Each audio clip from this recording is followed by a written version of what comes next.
الأدنى عالمياً. طبعاً اللي راح يساهم في عملية تمكين المرأة هو إلزامية التعليم في كل الدول بالتأكيد، ومنح المرأة كافة فرصها للوصول إلى فرص التدريب والتأهيل. وإحنا مثل ما ذكرت نحتاج إلى تعديل التشريعات، تسهيل حصول المرأة على الموارد والأصول والخدمات اللازمة لها في حال إذا كان عندها رغبة للبدء بمشروع، تعزيز قدرات المرأة علمياً ثقافياً فكرياً لإيصالها إلى الوظائف القيادية. طبعاً الموضوع لا شقين، يعني أنا ما أحط اللوم فقط على المؤسسات العامة أو المؤسسات الخاصة، أيضاً على المرأة أن تبذل مجهود لتطور من نفسها، تثقف نفسها، تدرب نفسها حتى تصل، يعني من يصل هو الأكفأ وليس يكون التمييز على يعني جنس الشخص. طبعاً مشاركة المرأة في مشاريع صغيرة متوسطة الحجم عالمياً في كثير من الدول نجد أن هذه المشاريع تقودها نساء ونجحت في كثير من الدول، ولكن لا زال عندنا هني بحاجة هذا السيكتور أو هذا القطاع إلى تشجيع أكبر من الدولة للمرأة. فمثل ما قلت لكم مبادرة الاتحاد الأوروبي لتمكين المرأة أكدت على موضوع تعديل التشريعات، تعديل الرقابة على تنفيذ هذه التشريعات والمحاسبة، إدخال المرأة وإشراكها في عملية اتخاذ القرار من خلال المشاركة السياسية، وأيضا يجب أن يكون هناك عدالة في نظام الأجور والترقيات، هذا بشكل عام. نتكلم أيضا على مبادرة الOECD على المسؤولين في الدول وضع خطط وأولويات تتحدث عن مواعيد وأهداف واضحة، إلزام الأطراف ذات العلاقة الحكومية وغير الحكومية بالالتزام بأهداف هذه المبادرة، بناء إطار مؤسسي هيكل تنظيمي، يعني أجهزة خاصة تقوم بالإشراف على تمكين المرأة في هذه الدول، إنشاء هيئات رقابية ولجان دائمة لتقوم بالدور الرقابي والإشرافي على هذا الأمر، وضع معايير واضحة لتحقيق إشراك العنصر النسائي في عملية اتخاذ القرار، اتخاذ إجراءات لبحث أسباب عزوف المرأة عن بعض التخصصات، تحفيز وجود سياسات وأنظمة عامة مرنة شفافة سليمة تضمن وجود نظام أجور عادل. نسبة المرأة العاملة في الإدارة العليا في بعض الدول المتقدمة، مثل ما قلت لكم، على الرغم من أن الدول المتقدمة يعني قطعت شوط طويل، ولكن لا زال مشاركتها في الإدارة العليا أيضا في بعض الدول المتقدمة أيضا متدنية، ما عدا في الصين. في الUS في كل القطاعات 20% وصول المرأة إلى المناصب القيادية، في فرنسا 26%، في ألمانيا 31%، في الصين 51% تخطت الرجل، في إنجلترا 19%. طبعا في عام 2014 كان في دراسة نصت على أن 3% فقط من النساء شغلت منصب المدير التنفيذي في الشركات المدرجة في دول الاتحاد الأوروبي، مقارنة مع 18% في عضوية مجالس الإدارات.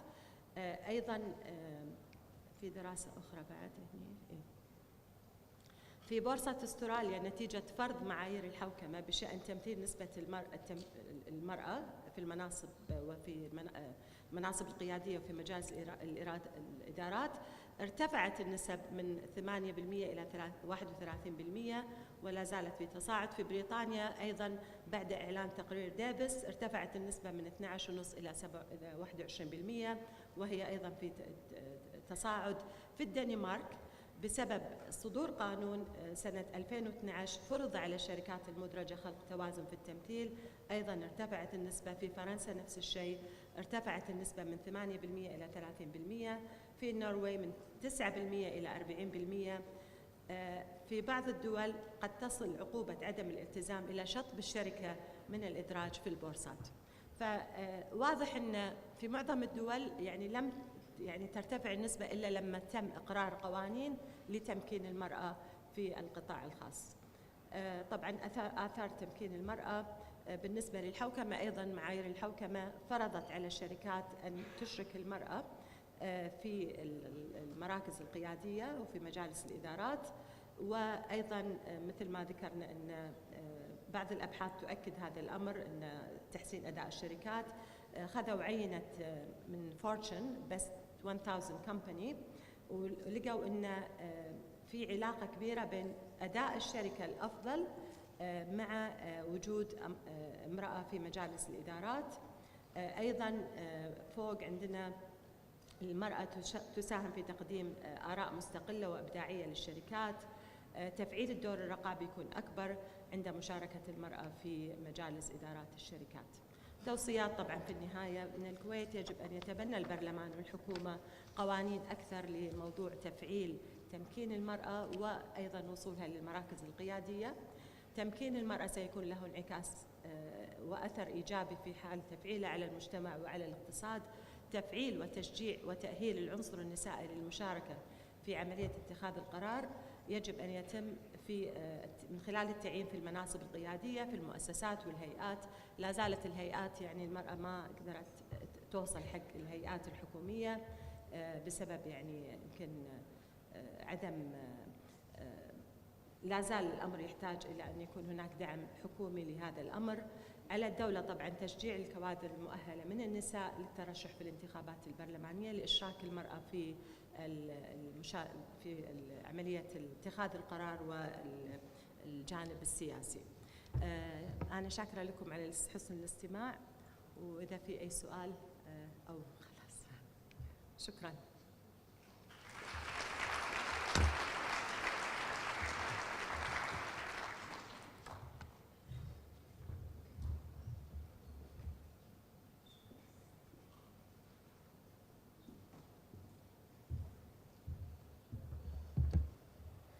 Thank you, Dr. Amani.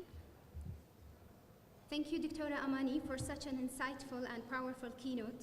Your words have shed light on real challenges women face in the region and obstacles they continue to overcome. Your passion for empowering women inspires us all and reminds us that while the path forward may be challenging, but it's not impossible. Our next keynote speaker is Lawrence Harvey. Lawrence Harvey is a diversity champion, inclusion advocate, and unconscious bias expert with 32 years of experience in learning and development. Lawrence have through an experience in delivery equity, diversity, and conflict advocacy programs. He has also innovated through provoking and eye-opening learning solutions that aim to thrive positive culture change across organization and educational individual, about the influence their attitude have on the overall work environment. Welcome with me, Lawrence Harvey, who will talk today about From Natural Bias to Collective Synergy, Empowering Women Leadership with Male Allyship.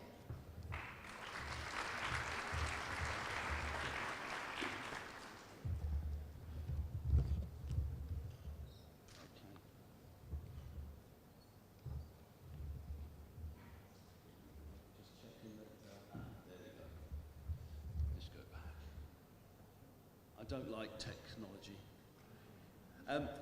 Good morning, everybody.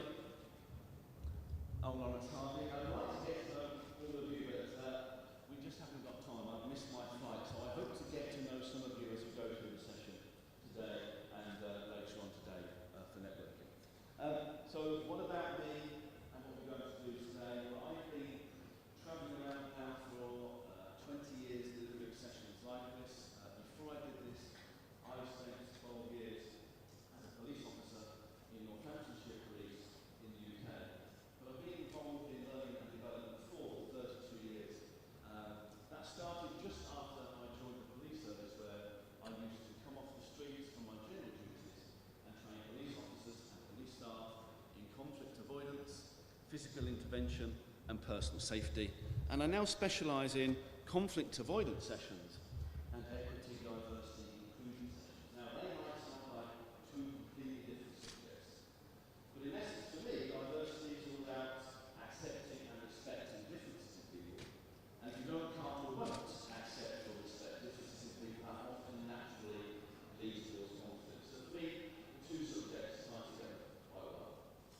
What we're going to do this morning is, in less than an hour, explore human nature. Okay? What's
have a pen and paper, I will be asking you to use that shortly on your tables there. So, a couple of things. First one is, this is a quote from Sheryl Sandberg, who's a former COO of Facebook. And Sheryl said, if more women are in leadership roles, we'll stop assuming they shouldn't be. Our assumptions will actually stop empowering women. We'll explore how it affects synergy, collective synergy and allyship a little bit later. The more women you see in leadership roles, the more we get used to women in leadership roles, the more we will empower more women to be in leadership roles. We will stop assuming, we will engage with women and their skills and abilities.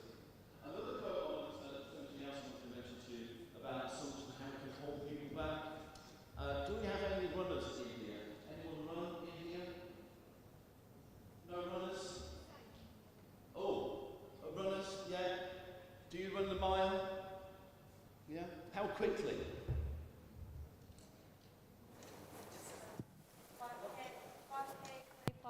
That's good, that's good. I'm going back to the 4-minute mile. Have you ever heard of the 4-minute mile? For decades, human beings were trying to run a mile in less than 4 minutes. It never happened. People started to assume that it was physically impossible to do. They thought the skeleton, the makeup of the muscle groups, everything else would just not allow it. But in 1954, 70 years ago, Roger Bannister actually ran the first sub 4-minute mile. 3 minutes, 59.6 seconds. All of a sudden, there was belief that it could be done. The assumptions had gone. That record was broken 46 days later by somebody else, and 8 more times in the next year. So the assumption that we can't, once we do it, we can. We get more positive mindsets, and we'll look at bias and how it affects your positive mindset. Okay. So what else will we be doing today? Apart from the quiz, we will look at bias and get you to recognize natural bias. We'll talk about synergy and allyship. We'll identify how bias can negatively affect synergy and allyship. The key thing for you this morning is to really recognize bias and assumptions that we make, how it affects everything you are working to do within empowering women into leadership roles. I want you, and this is really important, this is a big conference, there's lots of you. I want you a few times today to really participate in some honest personal self-reflection. I will ask you to engage and be honest with yourselves in your thoughts. The more you engage, the more honest you are with yourselves, the more you'll get from this session today and take forward into what you'll be doing positively after this session today with empowering women into leadership roles, okay? There may be times where you share your thoughts with each other on your tables, okay? If you do, I want there to be confidentiality. I will mention later harassment, bullying, discrimination that can and will bring back memories for you personally or for people that you know where things are not or have not been that good. So if you choose to share personal stuff with me or each other today, you choose how much of it you share. I will ask that you then keep any personal stuff confidential within these 4 walls. And then finally, I will want you to identify what you will start doing from tomorrow to empower women. Okay?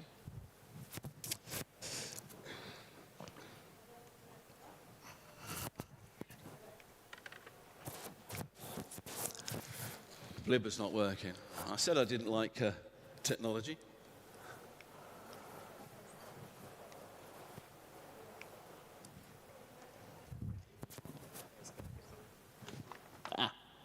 There we go.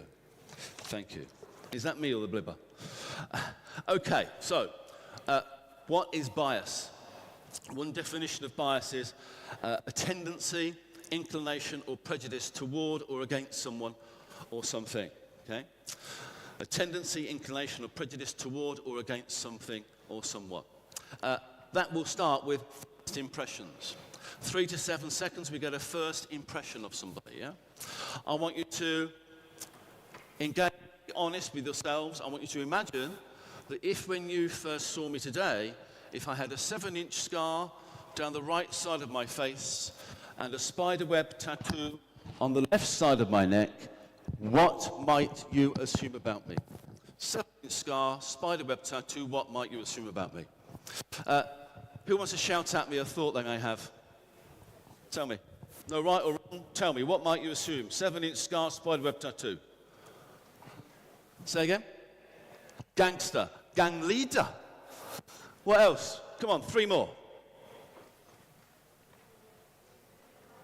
Being in a fight. 2 more.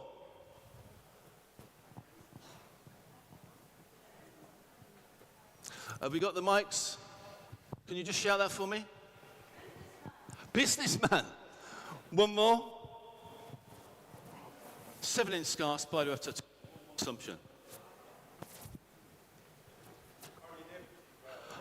Harley Davidson rider. Okay. Well, look, 4 assumptions. Now, bearing in mind, technically, I have not said anything yet. Non-verbal communication will influence assumptions you're not always conscious of, yeah? Those assumptions, have they been positive or negative? Depends. We'll all have different thoughts about the same thing, yeah? I think gangster, Harley Davidson rider are stereotypes, yeah? In reality, you will have positive and negative stereotypes and assumptions. Manipulator. Thank you for that. Well, I'm going to go with, of those 5, in my opinion, we'll all have different opinions about the same thing, at least 3 or 4 of those are negative. And you will find that most initial assumptions will tend to be negative and also unconscious, yeah? I want to be proactive with our earliest assumptions. Let's go with negative ones first. Wherever there's a negative assumption, there's a chance to dislike. Wherever there's a dislike, there's a chance to be unfair. So what you think really early can affect behaviours later. But I don't want to be just negative. Bias works both ways.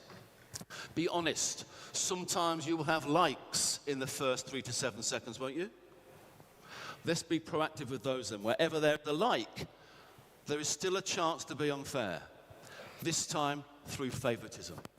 Either way, whatever you think, it will affect behaviours, either unfairly or unfairly through favouritism, yeah? I think you will actually sometimes make your minds up about people before you even see them. I'll give a couple of examples. Rumour, gossip, hearsay. Be honest. I want a show of hands. Put your hand up if you've ever had someone tell you about someone before you meet them. What do they tend to tell you? Positive or negative stuff? Human beings tend to gravitate towards the negative. What is the rumour and gossip around organisations about women in leadership? Yeah. Okay, thank you. Yeah, I'll come to that a bit later, actually. Yeah, is it positive or negative? Yeah, human beings tend to gravitate to the negative. I want you to get thinking positively a little bit later when we've explored natural bias, how it affects collective synergy and allyship. Yeah.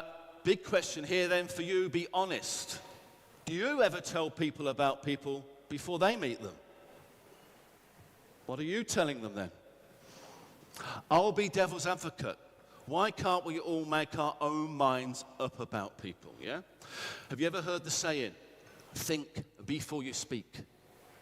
What I want you to do is think about what you think before you speak. Go a bit deeper than usual. And then if you're honest, you don't always have to say what you're thinking. If you are conscious of what you're thinking, you're more able to be conscious of what you're saying, what you're doing, and enhance proactively empowering women into leadership roles. I actually think that another time you will make assumptions before you see people is telephone conversations. You use telephones, don't you? I've left my drink down here. You use telephones, yeah? On the telephone, you can hear somebody. So what might you assume about someone before you meet them based on a phone conversation? What might you assume about someone before you meet them based on a phone conversation? Could be sex, race, age, national origins, lots of assumptions. Yeah, I think the phone will show you how powerful your assumptions can sometimes be. I think you will sometimes speak to someone on the phone, you will actually assume what they physically look like, How powerful is that? You assume what someone looks like based on a phone call. Who has ever done that in this room? Be honest, if you've ever assumed what someone looks like based on a phone call. Okay. You've done that, haven't you? Could you just stand for me, please? And just join me just here. And just face me and relax. This won't hurt much. I used to be a police officer, trust me. You may need that, you may not, okay? Now, I'm going to demonstrate the power of assumption on the phone. Your name, please. Fatima. Fatima. Yeah. Imagine I've been speaking to Fatima for 3 weeks on the telephone.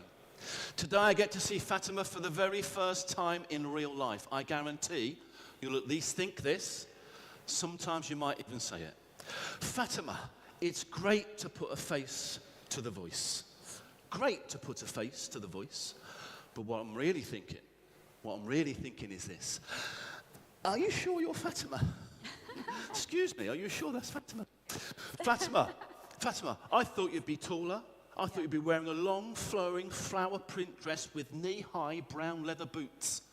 I thought you'd have a pair of glasses. I thought your hair would be very long, very wavy, and bright blonde. Okay. Fatima, Yeah. are you sure you're you? I am, I guess.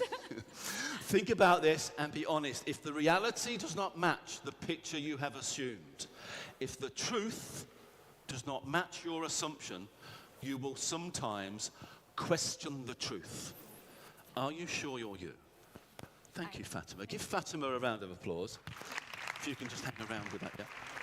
If you question the truth unconsciously, that can definitely affect advice, guidance, support, empowering women into leadership. If you assume people cannot do something before you find out whether they can or not, that will affect empowering women into leadership roles, yeah? So, why are we making so many assumptions so quickly? A few things. Firstly, our thoughts, what we think, driven by assumptions, they will be both positive and negative. Both positive and negative, yeah? You will have likes and dislikes. Remember, wherever there's a dislike, chance to be unfair, like, chance to be unfair through favoritism. You will have friends and enemies. Again, positives, negatives. Be honest. At work, you will all have your favorites, won't you? You might be sat next to some of them in this room here today. And at work, there will be people you think you don't like, won't there? Now, the key thing here is there is absolutely nothing wrong with what you think. You'll find out why you're thinking that way a bit later, okay? What I want you to do is be more conscious of your biases and assumptions. Don't let it affect what you say, what you do, how you behave, or the decisions that you make, okay? So why are we making so many assumptions? Why? Any ideas?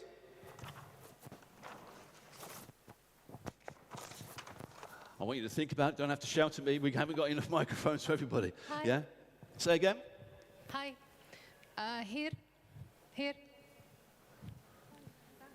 Where are we? Hi. Crikey. Because human beings like to feel safe and familiar. That's why we do tend to have biases, assumptions, and ideas. We need to be safe as human beings, yes. Yeah. Are you trying to make me finish early? No, but I know where you're going. You're totally correct. I'm going to go with that, yeah. And I just want you all to think about this, yeah? You think about this in your own personal ways. But you are dead right. Look, our natural biases are there to protect us from potential dangers. They keep us safe, yeah? We naturally like people like ourselves, yeah? People naturally gravitate towards people like themselves. On the table here, just before, where I'm sitting, just here with Louise, and I don't know the person opposite your name, please. Jane? Hello there, yeah? We were talking earlier in general conversation, and Louise said about star signs, remember? And someone asked you your star sign, and you said Sagittarius. And as soon as you said Sagittarius, what did you say? Me too. Tell us. As soon as Louise said, I'm Sagittarius, what did you say? Me too. I'm Sagittarius too. Automatic connection with someone like ourselves. We tend to gravitate towards people like ourselves, yeah? We don't like difference. Difference is a potential threat. That's why we will often go with negatives first. Not because we're going to be unfair, but it's there as an inbuilt protection system to keep you safe. Be wary of difference, yeah?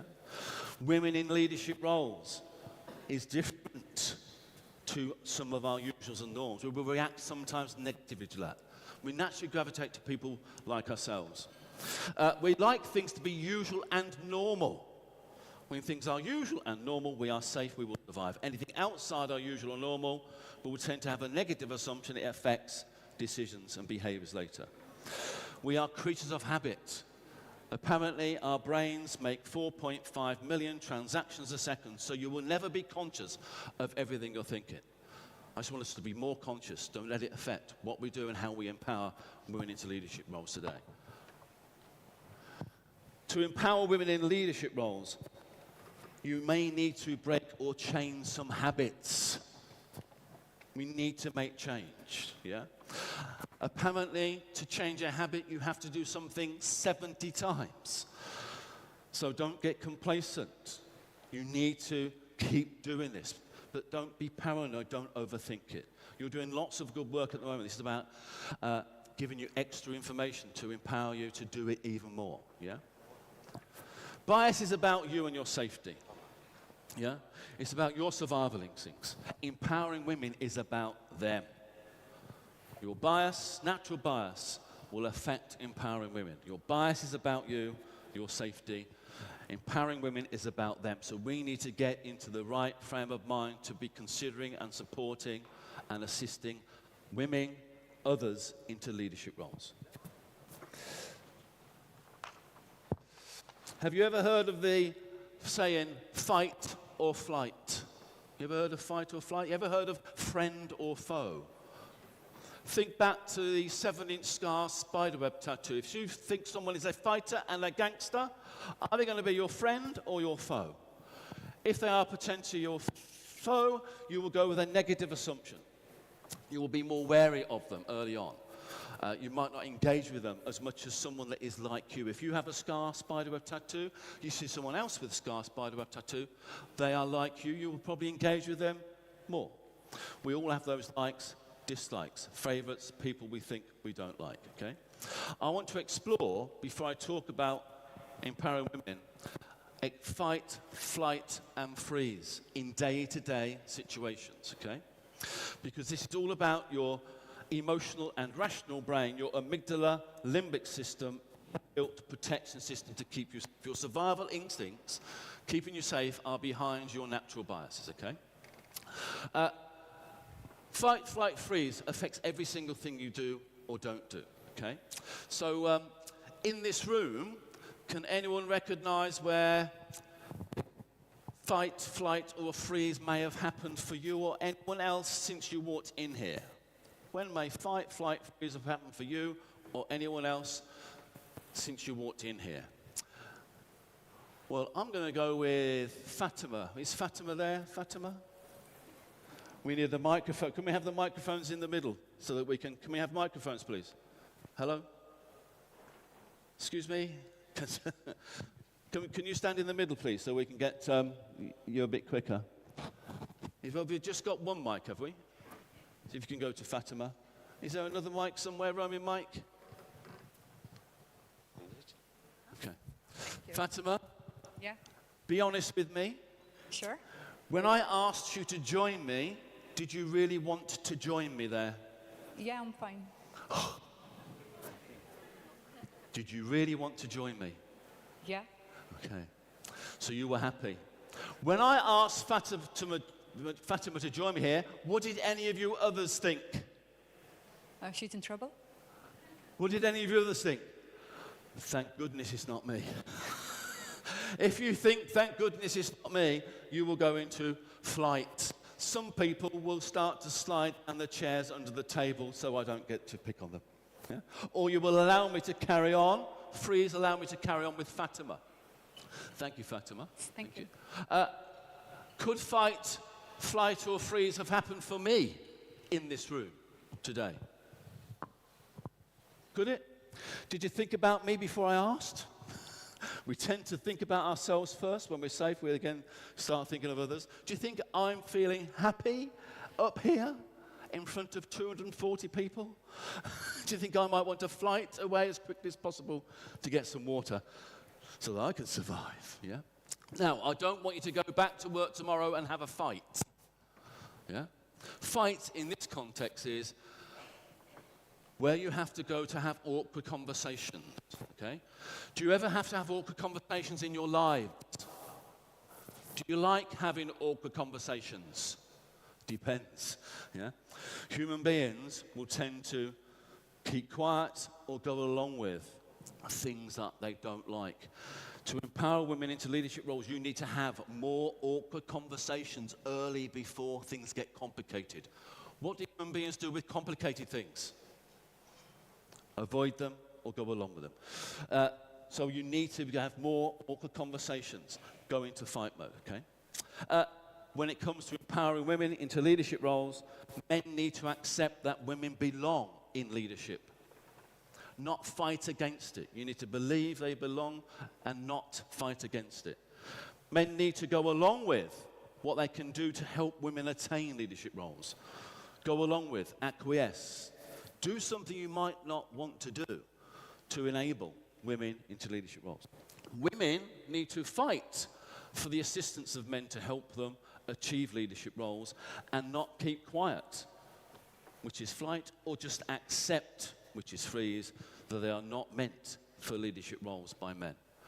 And we'll talk about how in this room today you can start to help each other and gain help from each other to empower women into leadership roles. Okay. Ooh. Sorry, back. So, fight, flight, freeze. Friend or foe, likes or dislikes, they are your natural biases. Nothing wrong with them at all. Nothing wrong with what you think. It's all about how your natural bias affects what you say, what you do, how you behave, and decisions that you make or enable others to take. So I want to do the quiz with you now. Now, where is the roaming microphone? Yeah, is it just, can I just check with tech, is it just one roaming microphone we have, or two? Okay, where's the other one? Okay, can you just both stand in the middle, please? Because I'll be coming down there in a moment. Just stand by the yellow outfit. Just stand there, that's wonderful, because I need you to move around in a moment. Okay, right, we're going to do the quiz. You have a piece of paper and a pen. I want you to write on your piece of paper down one side. I want you to write the words, numbers 1, 2, and 3, okay? 1, 2, and 3. I am going to ask you all 3 questions.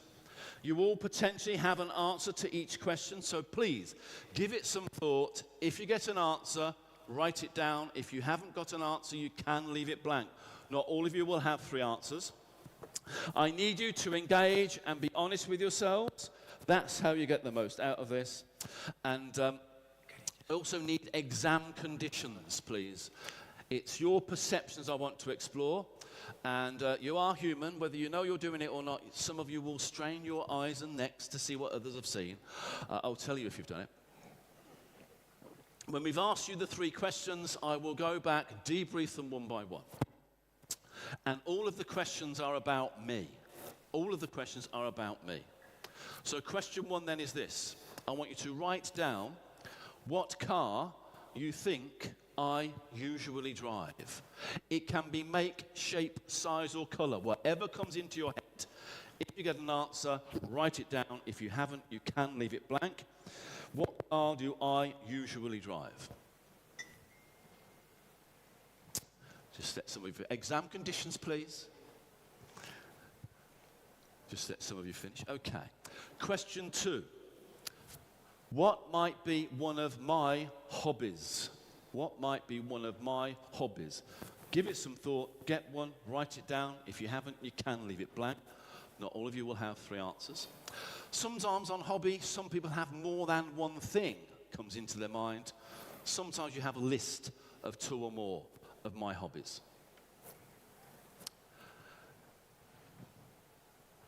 Okay. Question 3, the last question, the hardest question ever.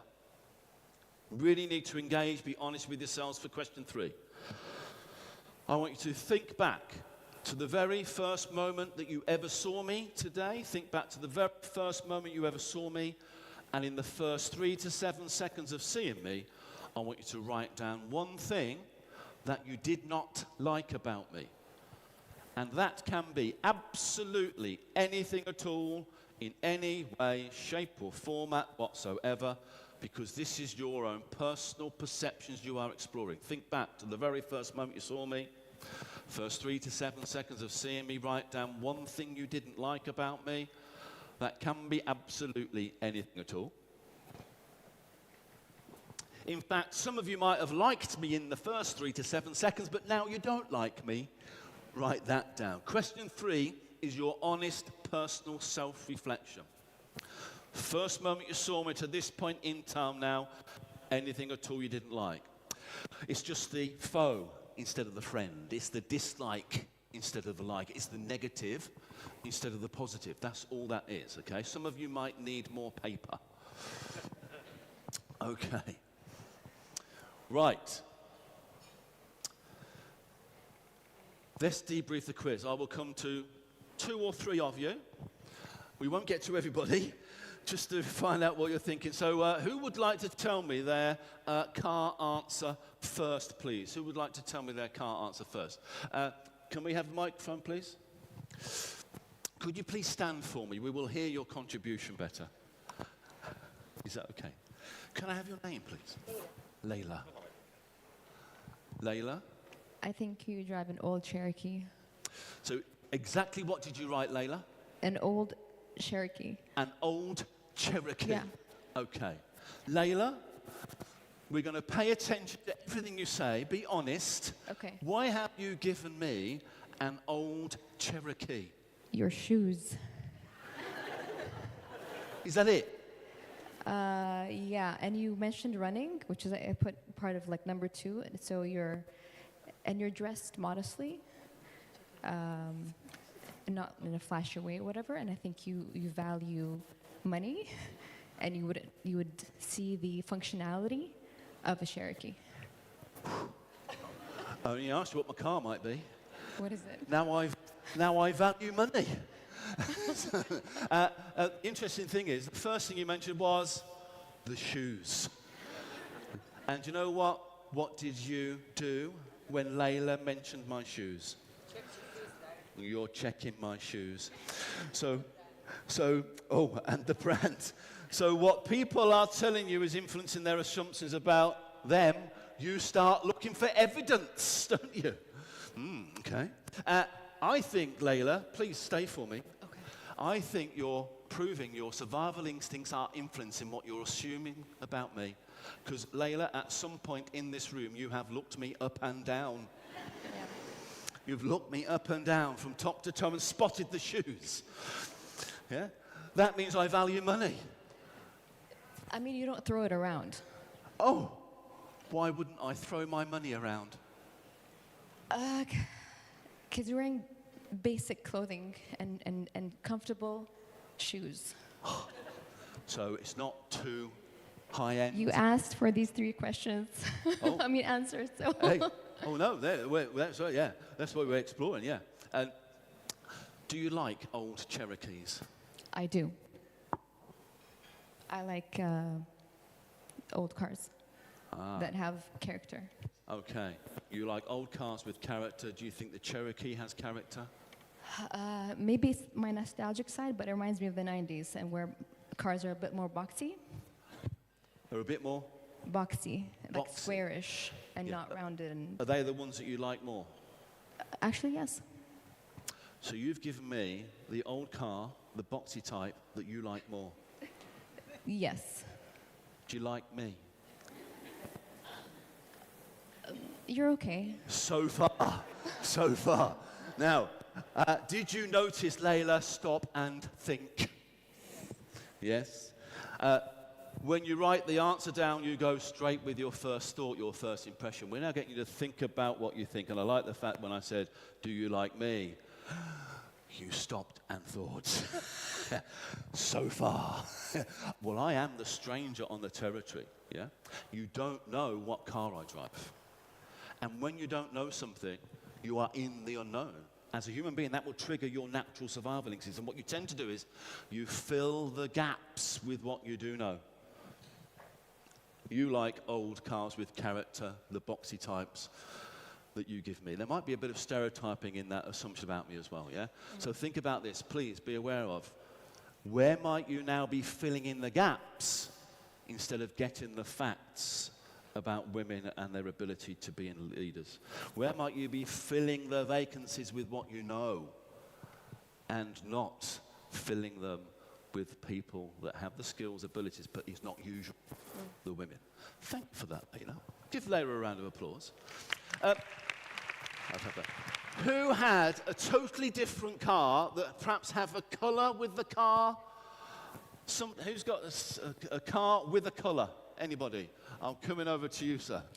If you could just stand for me, please. Can I have your name? My name's Ali. Ali. Yes.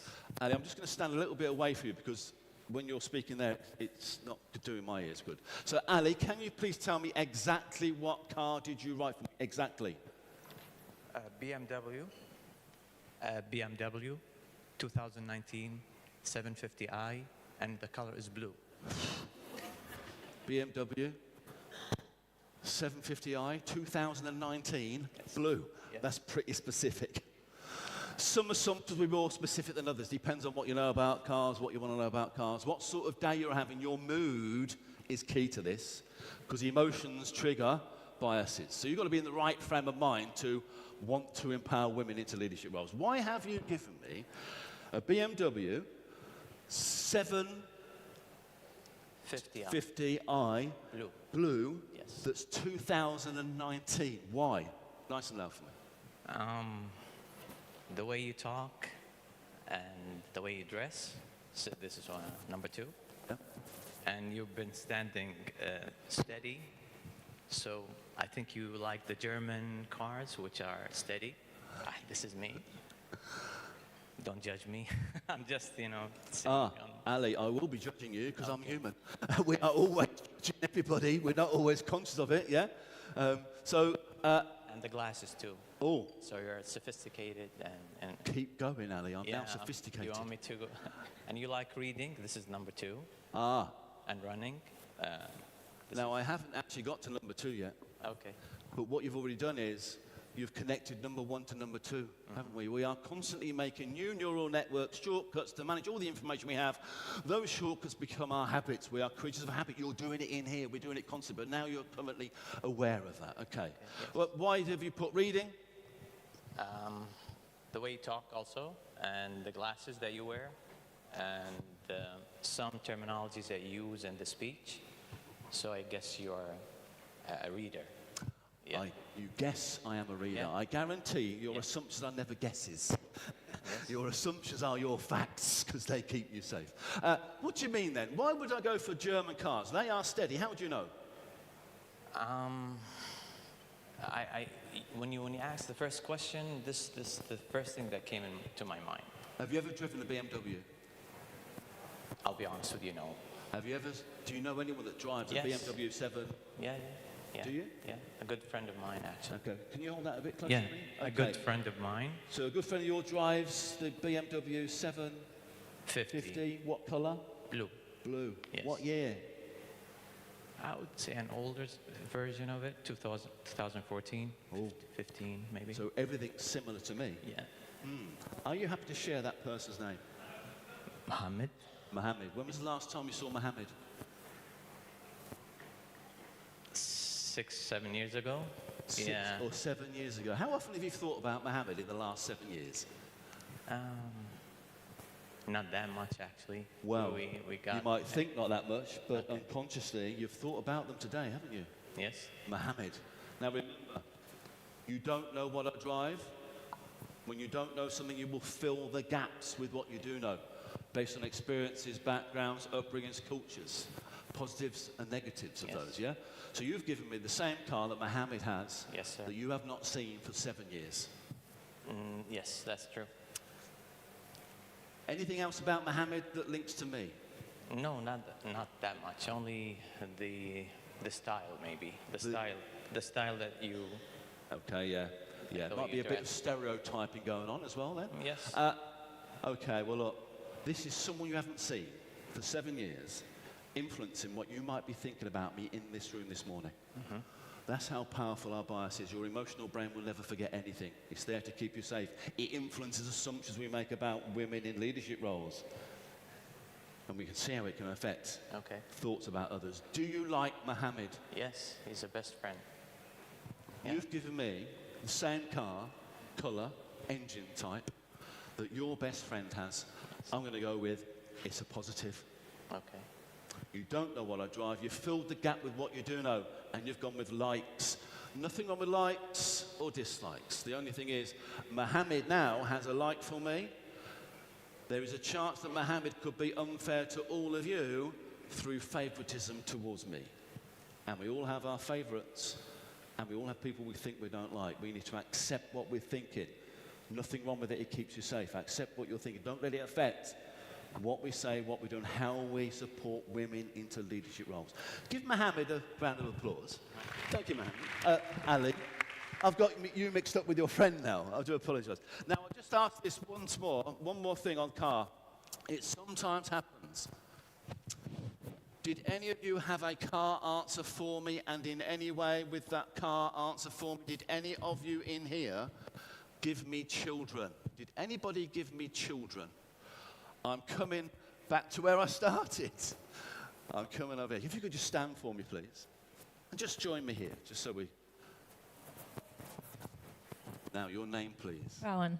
Rowan. Yeah. Okay, Rowan, just come over this way a little bit. Is it okay? Yeah, that's perfect. It's echoing for me. Now, Rowan, what car did you write exactly? Peugeot. Is that it? Peugeot. Peugeot. But in my mind, a 3008. A 3008. 3008, Yeah. okay. Why Peugeot 3008? Because you're British, reliable, sells well, not expensive, insurance is good, and it's good for children. How And do it you can know? fit many parking spaces in the UK. How do you know so much? Because I lived in the UK, and So- everyone drives a Peugeot. Everyone drives a Peugeot in the UK. Sweeping stereotype. I had a Stereotype. Peugeot in the UK. Oh, yes. Now we're talking about you. Yeah. Yes, yeah. Now, you said it's good for children. Yeah. Okay. Be honest. How many children have I got? 2 in my mind. What sex are they? Can't tell. Could be anything. How old? 10 and 14. Interesting. Only asked you what my car might be. Now I've got 2 children. Yeah. One age 10 and one age 14. You will fill the gaps if you don't know something, yeah? Please. When I said to you, how many children have I got? What could you have said? I don't know. Yeah. But you went with 2. When I asked you what sex are they, you said you don't know. Yep. But then I said, how old are they? What could you have said? I don't know. Don't know, but you went with 10 and 14. 14. So when you don't know something, you will be filling the gaps with something you know, yeah? Do you have children? I do. How many? 2. How old are they? 3 and 6. Ah. So you have same number of children, similar age difference that you've given me. Why are mine older than yours?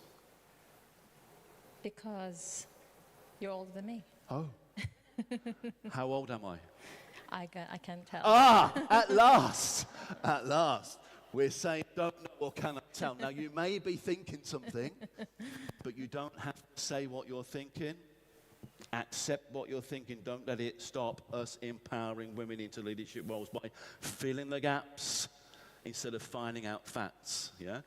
You've given me same number of children, Yep. similar age difference. You've had a Peugeot 3008. I had 208. 208. Why is mine the 308? Because you got older children, so you need a bigger car. I need a bigger car. Now you are assuming my needs. You will assume people's needs. You've already heard with previous speakers. the benefit of women in leadership. We need more women in leadership. That's what we need. That's what we need, yeah? But we need to get the facts, not fill in the gaps for us. So you got the 2008 already? No, sold it. How long ago? Sold it in 2021. Okay, what do you now have? Now I just moved to the UK, from the UK. So I got a Chinese car, a Jaiko. Okay. Yeah. How long were you in the UK? Been in the UK about 9 years. Fantastic. Well, look, based on your experiences with children, the children fit into the car, don't they? We want things to fit, because when things fit, we are safe, we will survive. But who are we really making things fit for then? You. Yeah. We need to be conscious of that, not make things fit for us, for our usuals. We need to look at empowering women, getting the facts, and not filling in the gaps. Thank you very much for that. Thank you. Give her a round of applause. Say again. Oh. You need that again, don't you? Now, please recognise your natural bias is all about you. Recognise where you're filling in the gaps instead of getting the facts. And just as you left, or were going to, remember what you said and did? So, what do you drive? You asked me what I drive. Do you know what you did when you asked me what? I'm asking for facts. Yeah, but do you know what you did with your eyes? No? You winked at me. Oh, did I? Did you know you winked at me? No, look, we are not always conscious of what we're doing, yeah? Really now be conscious of what you are currently doing that is not empowering women, and really start thinking about how we can empower women. Would you like to know my truth? Yep.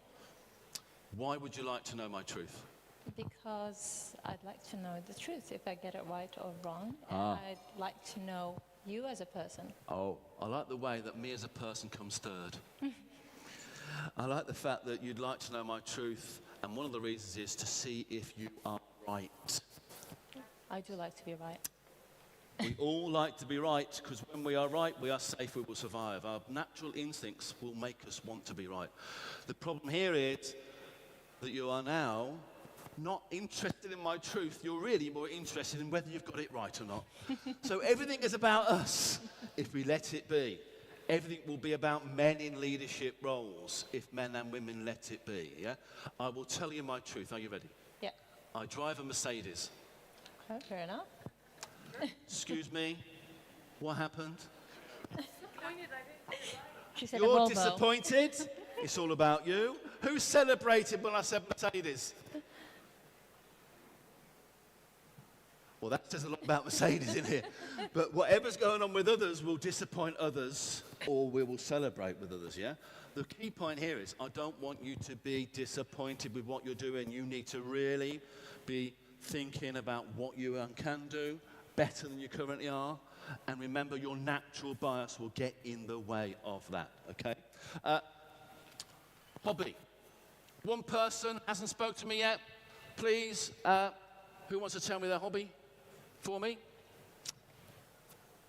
Your name, please? Rivas. Mavis. Now, I have an automatic connection with you. Why is that? Remember Sagittarius? I'm Sagittarius. Your name is Mavis. Yes. My mum's name is Mavis. All right. I'm only human. I have biases. You will you will naturally gravitate towards people Yeah. that you have connections with. Right. Mavis, what did you write for hobby? Reading, like he just said, and hiking. Okay, why reading and hiking?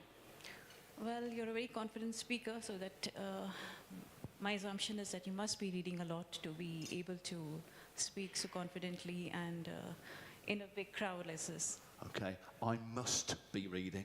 Must be. I must. How definite our assumptions are, and your assumptions are definite for you. They're keeping you safe, but let them affect others. Why hiking?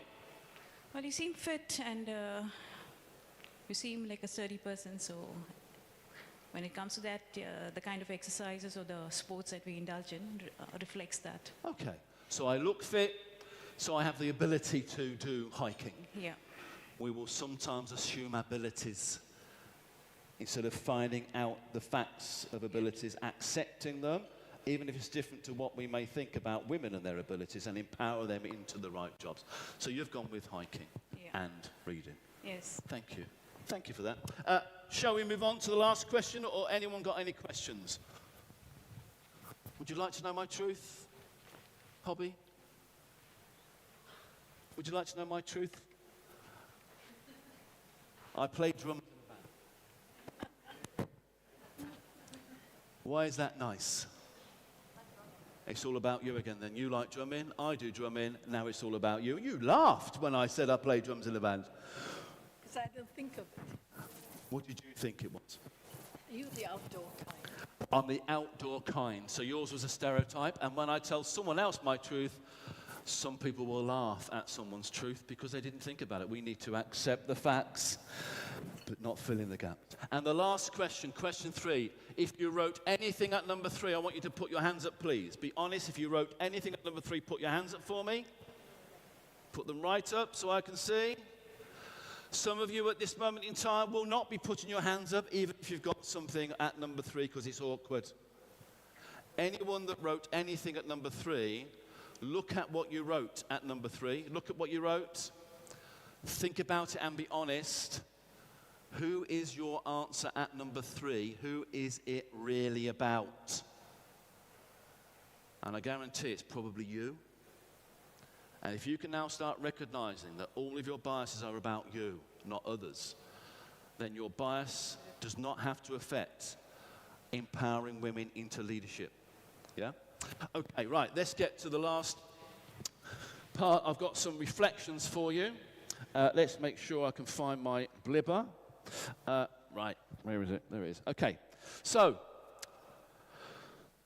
basically, your bias, natural bias, is all about your survival instincts, okay? So when you accept that there is nothing wrong with your biases, they are there to protect you, yeah? You can then ensure consciously that they do not get in the way of helping others that are not like us or our usual experiences or expectation of who can or should lead us. Accept what you're thinking about women in leadership roles.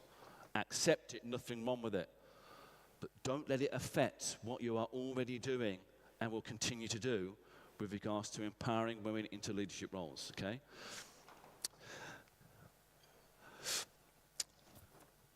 If you accept the assumptions, because they're natural things for you, then you are then in the right frame of mind to empower women. You are basically achieving equity, the quality of being fair and impartial. You are fair and impartial. Everyone's getting the proper opportunity. But to be fair and impartial, you have no likes or dislikes. And that is a hard thing to be. We naturally go with likes, dislikes. You've got to accept what you think, who it's really about. Then you are in the right frame of mind, and we will enhance what you're currently doing with regards to getting women into leadership roles.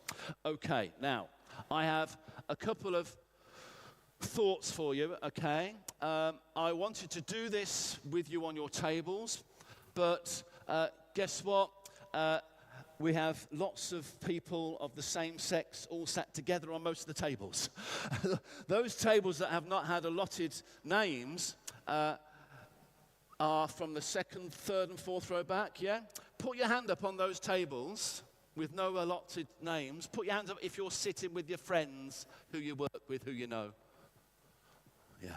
So you're going with your usuals. You're going with your usuals. So the makeup of tables means I'm not going to do this on your tables. I'm going to give you this to think about in here now.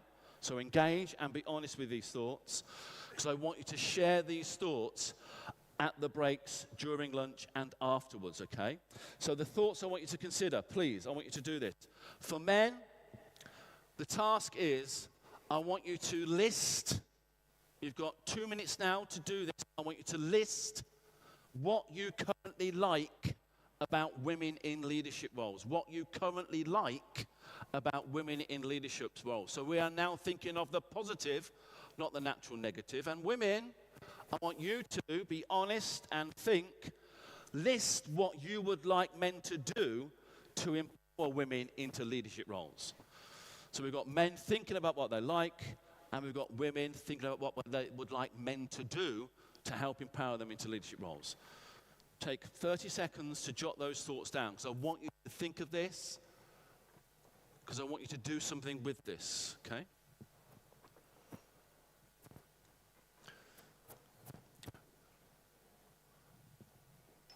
Get a drink. Please give those some thought and jot down those thoughts.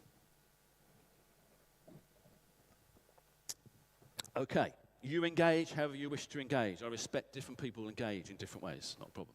Okay, so then, what I want you to do during your breaks, when you're in more mixed groups, I want you to share with each other what you have thought about in that exercise. So I want the men to discuss what they like about women in leadership roles. I want the women to let the men know what they want or the men to do for them. So we are now starting to share information, and we are sharing facts. You are not filling in the gaps. You are basically achieving some synergy. The combined power of a group of people when they are working together, that is greater than the total power achieved by each working separately. Talk about those things. Share the facts. Get some synergy. And the combined power of those conversations will enhance what you're currently doing in empowering women. Okay? Then I want men to now have one more task that I want you to share with women later, and that is, men, I want you to consider and share with the women later what action you can now take to enable women's empowerment. So whatever you're doing now, think about it again. If you're not thinking about it, think about it for the first time. What can you now do? You've said what you like about women in leadership roles. Women have told you what they would like you to do to help them. Now you can suggest and make some decisions together about what you will do from tomorrow to empower women into leadership roles.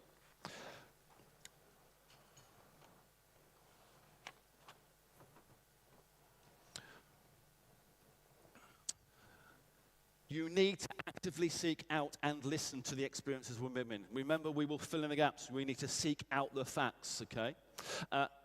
You need to do that without defensiveness or the need to interject your perspectives. Things that are different, we will naturally get defensive about. You need to accept what women are asking you they need. You need to share what you can do together. Yeah? And allyship is the active support for the rights of underrepresented groups by individuals who are not part of those groups. So men, you are the ones that we need to enhance the empowerment of women in leadership roles. But please share those thoughts with each other during your breaks or at work and from now on, okay? It's about taking intentional actions to support, amplify, and stand in solidarity with women, instead of us sometimes separately going into our different tribes or cliques, yeah? And the last thing I want to do is just give you some statistics, because however you enhance positively empowering women into leadership roles, bias is always behind unfair treatment. Now, these are UK facts. They've been the same for the last 15 years. I will assume that as I go around the world, that what happens in one country will actually naturally be happening in another country, okay? I just want you to be mindful of these three facts, okay? The most common discrimination in the UK occurs when women return from maternity leave. So you need to be conscious of that's the most commonly occurring discrimination. And we've already had people mention about having two jobs and who are involved in those jobs outside work, okay? And just recently, last week, a recent case in the UK tribunal, a pregnant account manager was called emotional and tearful by their boss. So what we're doing is treating people unfairly because of their emotions when their emotions are keeping them safe. We need to manage people's emotions, look after their emotions, yeah? And the payout has just been increased from £37,000 to £350,000 because of that lack of emotional intelligence, lack of looking after others, Yeah? Where is it? Most common bullying. Most common bullying is more powerful women bullying less powerful women. Women can still be unfair to other women. Yeah? We need to be mindful of the assumptions, biases, filling the gap, not getting the facts. But that's the most common bullying. The second most common bullying in the UK is a group of men bullying a woman. And it will link back to likes, dislikes. I just want to finish with some thoughts, okay? My final thoughts for you are this. Look, allyship goes beyond mere support. It's an active, ongoing commitment. An active, ongoing commitment. You cannot stop it. You have to keep going. It will be hard. What do human beings do with hard things? Sometimes they don't even try. It's an active, ongoing commitment to understand, challenge, dismantle the systems, barriers that impede women's career advancement. So this is also about your systems within work, making sure they are not unfairly biased towards women, yeah? As men, particularly those in positions of influence and power, you play a vital role in changing that narrative. Your actions can help an environment where women's leadership is not only encouraged but championed. And I'm hearing all of these words already today, yeah? But it's easier said than done sometimes. And the last couple of things, I call upon my fellow men in all sectors to step into the role of allies, and it starts with introspection and a commitment to action. That introspection is you being aware of those biases that will actually naturally stop this happening. And I ask men to recognize that this is not about you. This is not about you. And your discomfort, okay? Stepping in or speaking up is not greater than the experience of being discriminated against or held back because women's empowerment may be new or unusual to you. And actions speak louder than words. Hopefully you've got a few more actions from your thoughts this morning. I want you to share those with each other. But actions speak louder than words. Please, from this moment on, do what you've got planned. Do even more, but be aware of your natural bias and how that can get in the way of what you are currently doing and want to do. I want to thank you all for engaging, being honest with yourselves in your reflections. We have had Ali, Fatima share personal information. I've shared personal information. Let's keep that confidential in these four walls. I want to thank you for listening to me. I want to thank Fatima, Burgan Bank, Algas for having me here. I've really enjoyed my stay. I love Kuwait. I hope to see some of you after the sessions out and around. And have a fantastic day, and I hope to see you all again here in Kuwait soon, inshallah. Thank you.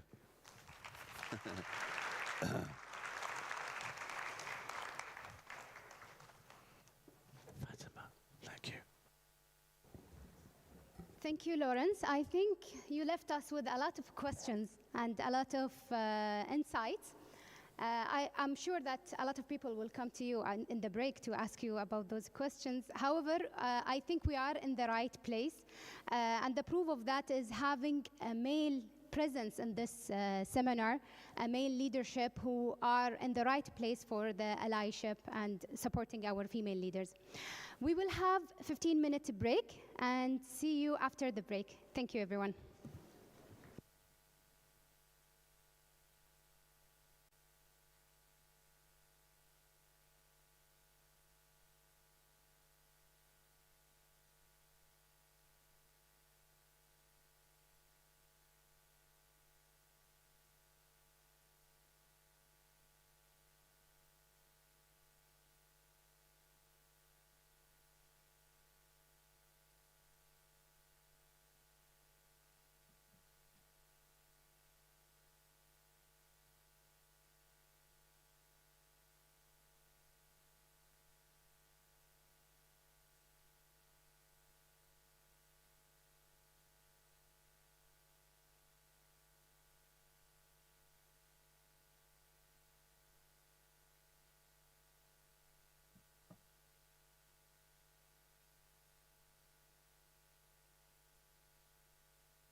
I hope everyone had their coffee and grabbed a bite and had a breakfast.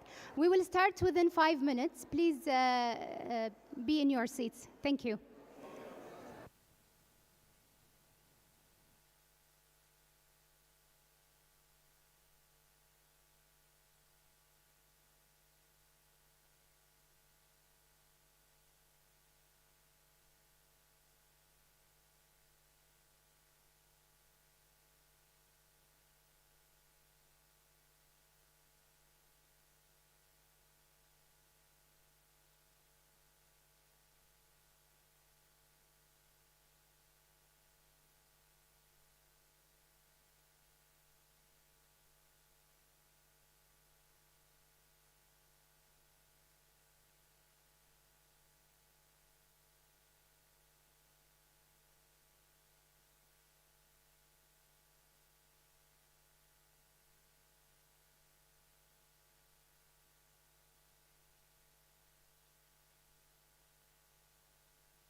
Thank you everyone for being on time. We will start.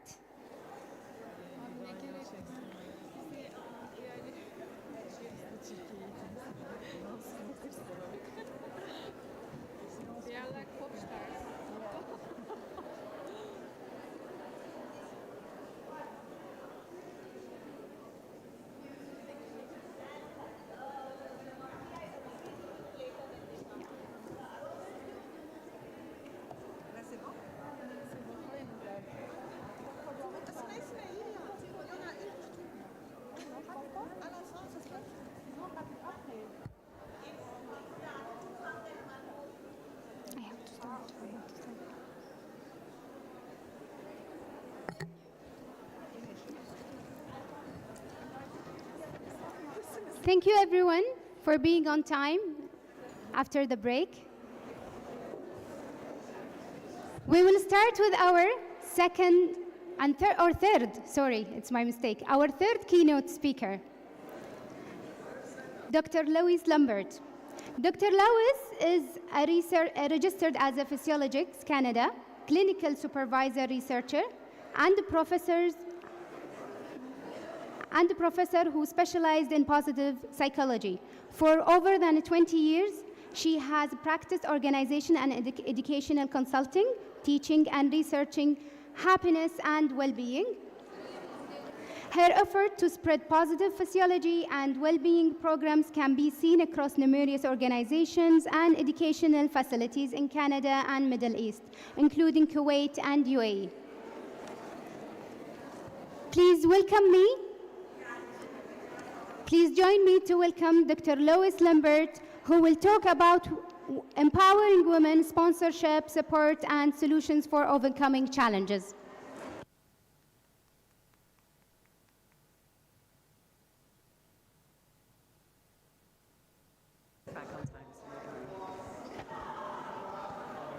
I'm really sorry to interrupt, but our keynote speaker will start. Thank you.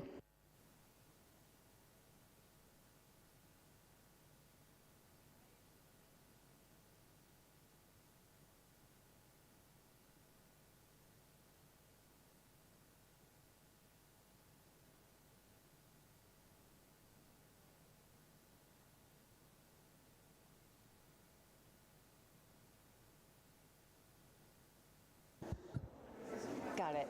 No, it's okay. I didn't realize there was a button. All right. Hi, everyone. Thank you so much. And sorry to interrupt your networking. I know it is the best part of a conference. Trust me, if I could be networking instead of up here, I would feel a lot better. So welcome back.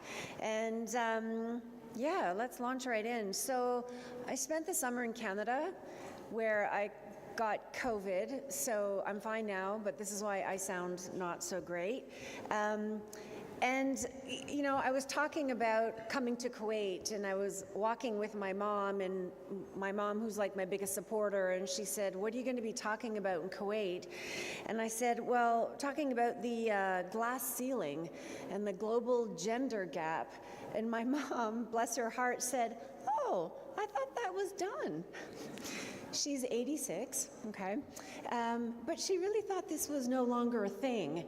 And I kind of laughed, and she kind of laughed, but it really raised the question, why are we still talking about this after so many years? I mean, this was a topic when I was at university, and that was a long time ago. I'm not going to do the math, but we seem to be talking about this year in and year out, and nothing's really changing. We're stalled. Actually, nothing has changed. So a recent report, I think we talked about it this morning, was the 2024 Global Gender Gap Report released by the World Economic Forum. And that report said, yay, good work everybody, too bad it's not working. So some regions in the world, there's been a little bit of improvement. Some regions have even gone backwards, but most of the world, nothing's really happening. We're kind of stalled. In fact, we're kind of stuck. And what I want to talk about today is this idea of sponsorship, and that is really looking at the notion of power. So I won't be looking so much at gender, but essentially who holds power, surprise, surprise, it's men. And we're also going to talk about how the men in this room, I hope, will think about how they can use their power. However, I see lots of ambitious women here, so maybe I hope is kind of wimpy. So maybe I'm going to rephrase that. Maybe how the men will use their power to help women and really start closing this gap. So first, what I want to look at is, what are some ways that this gap has, that we've tried to explain this gap, and why maybe we're looking in the wrong places. So when we look at the report for Kuwait specifically that was just published again not too long ago, what we find is that education is not the issue. Now, in some countries it may be, but we can see very clearly that men and women in Kuwait are extremely well educated, and the rate of women's education relative to men's education is virtually identical. So we know that education is actually not the issue. Now, when we look at the workforce itself, in terms of wage equality for similar work, we also find that that is also not the issue. So the best score is 1 to 7 or 0 to 1, and Kuwait scores, 0 to 0.7, and Kuwait scores 0.69. So what this means is that how much we pay men relative to how much we pay women is also virtually the same. So that's not the issue either. We also see that parity for professional and technical workers is also extremely good between men and women, and is also above the global average. So again, that's not the problem either. We also talked about earlier this morning the business case. We also know that it is very strong, so that does not explain the current gap. It was noted this morning that companies that are in the top quartile are 15% more likely to have financial returns above national industry medians, and when there is racial or ethnic diversity, they do even better, 35% more likely to reach those industry medians. The other thing that we know is that if we match the number of men to women working across the Middle East, North Africa region, the GDP across the entire region could be increased by 57%. That's amazing. There is not one national policy in this region or in this world that could achieve such an outcome. So, in fact, we're leaving a lot of opportunities on the table by not closing this gender gap. So we know it's not education, we know there's not lacking a business case, it's not how much we pay women, and when we think about in society, the support is there, the support exists, and it exists in Kuwait as well. So a recent Arab Barometer survey was released just a couple of weeks ago, showing that Kuwait had the highest female labor force participation rate, across the entire MENA region, but also men, Kuwaiti men, were incredibly supportive of women in the workplace, in particular those who had sisters, wives, nieces, cousins, mothers in the workplace. And they were incredibly supportive of equality at work. So that's not the issue either. We also know that events like this, panels, conferences, seminars, there's been a lot happening in Kuwait in this past year. I've seen that activity on LinkedIn. You've seen it as well. You've been part of these events. There's lots of women empowerment events, DEI conferences, even in the National Kuwait Policy. The National Vision of 2030 includes a special section for women's empowerment. So straight through across society in Kuwait, there is support for women's equality at work. So I'm going to argue that if all of these things are in place and they're still not powerful enough to explain the gender gap, then maybe gender's not the issue. Maybe power's the issue. And in fact, I'm going to make a little bit of a ridiculous suggestion, but it might be just the solution. I think we all need to get better at playing golf. And there's a good reason for that, and a few of you are maybe laughing because you know exactly what happens on the golf course. Everything happens on the golf course. In fact, the golf course is where power hangs out. Now, in some societies, it's the golf course. In other societies, it's the men's majlis. In other societies, it might be somewhere else. But gender might not be the issue. And in fact, who holds power in society may be the issue. Now, I know that not all men hold power, and then there are also a lot of women who hold a lot of power. But generally speaking, in societies around the world, men historically and still today continue to hold that power. And with that power comes a lot of advantage.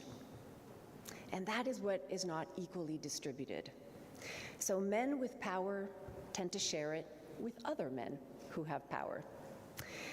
They also tend to share it with those who are near them, those they are playing golf with, those they are sitting next to, those who look like them, those who share the same horoscope, perhaps, those who went to the same university, those who did military training, perhaps in the same year, those who share the same last name, those who play golf. And it's not only the people who have power, who share it with other people who have power, but it's other people who happen to be in that room are a little bit positively influenced by that same power. So if you are on that golf course and you happen to rub shoulders with people who have power, if you are sitting in a particular room with people who have power, you might have a little bit of a chance to get some for yourself.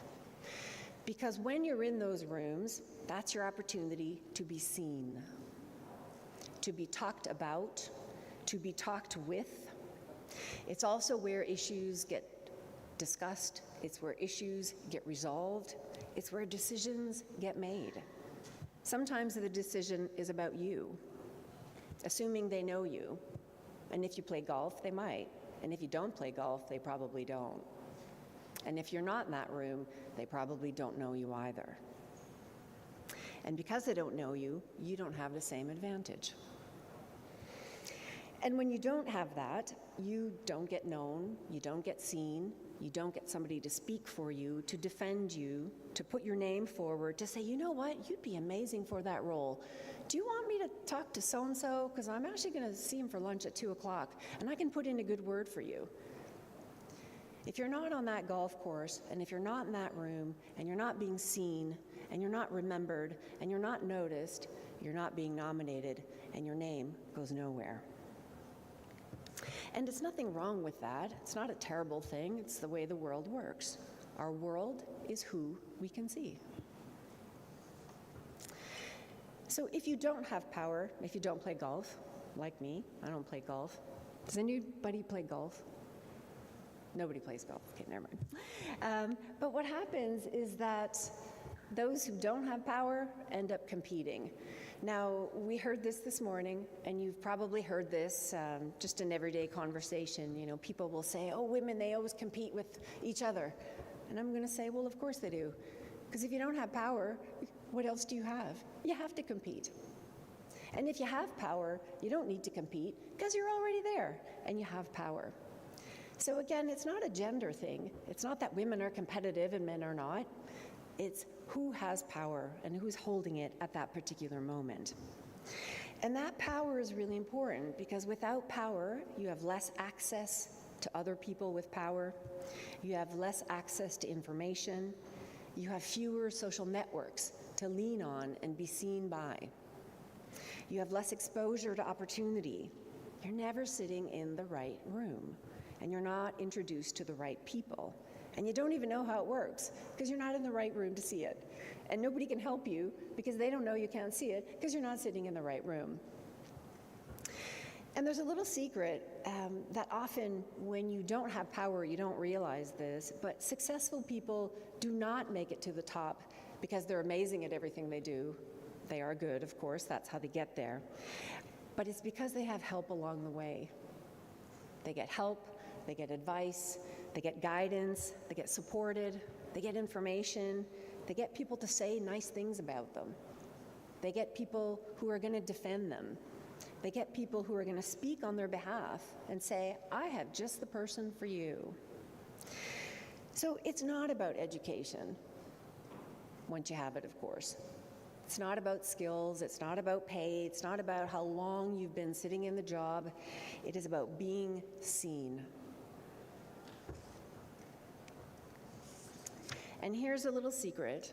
Power, as we know, can be shared, and we don't just share it with other people who have it, but we can share power with people outside the circle. And this is really what we're here to talk about today, and this is what sponsors do. So I'm going to give you a little story here of Khalid and Shamsa. Shamsa was a mid-level manager in a tech firm. She was really known for her hard work, knocking projects out of the park, taking on really difficult projects like a boss, like we say, and has really great mentors giving her advice and more advice and more advice and more advice and more advice. And if this sounds familiar, it sounds familiar for a lot of women. She's just stuck in her career. And promotions really never came her way. Anytime one came up, her name never made it to the table. And Khalid, member of the senior leadership team, noticed her one day in a really critical project, which of course she excelled at. And he noticed her strong leadership with her team, her ability to get things done, to perform, to be reliable, to deliver, to follow through. And he did not give her advice because he could very well see she didn't need it. But instead, what he started to do, because he's strategic, was start to advocate for her in executive meetings to ensure that she was given high-profile projects so that she could be seen, so that she could be visible. And visibility is really what women need. And he also recommended her for leadership development programs to put her on the fast track up. Now, sponsorship is not just about opening doors for somebody. They worked together for 2 years. And in this 2-year period, they worked very closely, and he really pushed her. He was actually a little bit quite critical, giving her feedback. I want you to do this. I want you to say this. I want you to go and talk to that specific person. I want you to take on this challenge. I'll help you, but you need to take it on. You need to be up for the challenge. So a little bit harsh, but she got the honest feedback that she needed. And he gave her that in real time as she was doing it, instead of waiting for her to be ready. Because if you wait for somebody to be ready, when they don't have an opportunity, you'll be waiting forever. And waiting is actually not a professional development activity. But he also talked openly about her success and for her success in meetings, publicly, with no shame, put her name out there. And eventually, about almost 3 years, his endorsement helped her secure a senior executive role. Now, you might be listening to this and think, well, is that really fair? That's what happens on golf courses. But maybe a better way to think about this is, look, his approach was transparent. It was also upfront. He ensured that she was ready, gave her the training, pushed her, gave her the challenges, tested her, gave her the feedback she needed, ensured she was ready, and made it happen. It's really the training we all want. It's the training we should actually all be getting. Now, there's another little interesting twist to this story, because it is a true story. They both eventually left the company. They worked together really well, and they ended up kind of creating a little bit of a dream team, and they went off to open their own company, each hiring the other's husband and wife, and eventually being a competitor to their old workplace. Now, that's a bit of a one in a million story, but it just goes to show that sponsors, you're not giving charity. You're not just giving a chance to somebody, but you can get something out of that as well. Now, that's a lovely story of sponsorship. But let's take a look at what most organizations end up doing instead. And this is really where we find this notion of mentorship. Now, mentors, as we talked about a little bit earlier, and most of you know, are men or women and we'll keep it to men in this case, that give guidance. They give support. They talk about how to use skills, how to apply skills. They really help women with their professional development and sometimes even their personal development. It's useful and it works. The problem is the research is suggesting that women are over-mentored. They spend a lot of time getting advice. They spend a lot of time getting more training. They spend a lot of time getting MBAs and a second MBA and a third MBA that they might not even need. And so right now I want you to think about women in your organization. And this might be you, or this might be women that you can see, but how many of them are wasting time getting more skills, more years of experience, again, more MBAs, do advice this way, not that way. And then a new person comes along, actually, no, do it this way, not that way. I see a few people nodding their heads. This is incredibly time consuming. And once you've gained the necessary skills in education, not necessary anymore. So the question is, how do we move women past this, bicycle wheel training stage and actually moving into projects? Now, don't get me wrong, mentors are good. We do need them. But once they've outlasted their function, we need to move on to the next stage. And the other problem with mentorship is that often people who are mentors are not the same people who have power and influence and who are able to say, I want her on my team. I want her to be given this project. And so it comes back down to who has power. So in contrast to mentors, sponsors, again, we come back to Khalid, they are men in positions of authority. They are men in positions of power who actively push and influence. They leverage their influence for women to get in through the door. They advocate in private, they advocate in public to support women's advancement. I kind of compare it to, Taylor Swift endorsing Kamala Harris, okay? We need Taylor Swift. Anything Taylor Swift said, everybody listens. Anything Khalid says, everybody listens, okay? It's that kind of guy who's typically a sponsor. And sponsors are really willing to make introductions. They don't just say, good job. No, they say, you know what? I'm meeting a key client at 2 o'clock today. Why don't you come for lunch? Because I know you can't play golf because you're taking care of your kids. So they move the golf opportunities to the daytime and they invite women to join them. They are willing to promote her career, they're focused on your advancement, and they don't mind doing it because they're already at the top. It doesn't cost them anything to do so. And in fact, like Khalid, they gain from that as well. And again, sponsorship is not just about opening the door, but it's about working with women over a period of months, even years, to ensure that you are ready to walk through that door. And sponsorship, we don't talk about it very much. We're still focused on mentorship. We're also focused on allyship, and these are all good.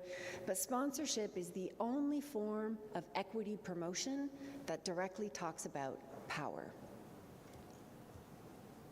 So it's not about telling you to read more books, or worse, be confident, believe in yourself. Oh my gosh, if I hear that one more time, I'm gonna cry.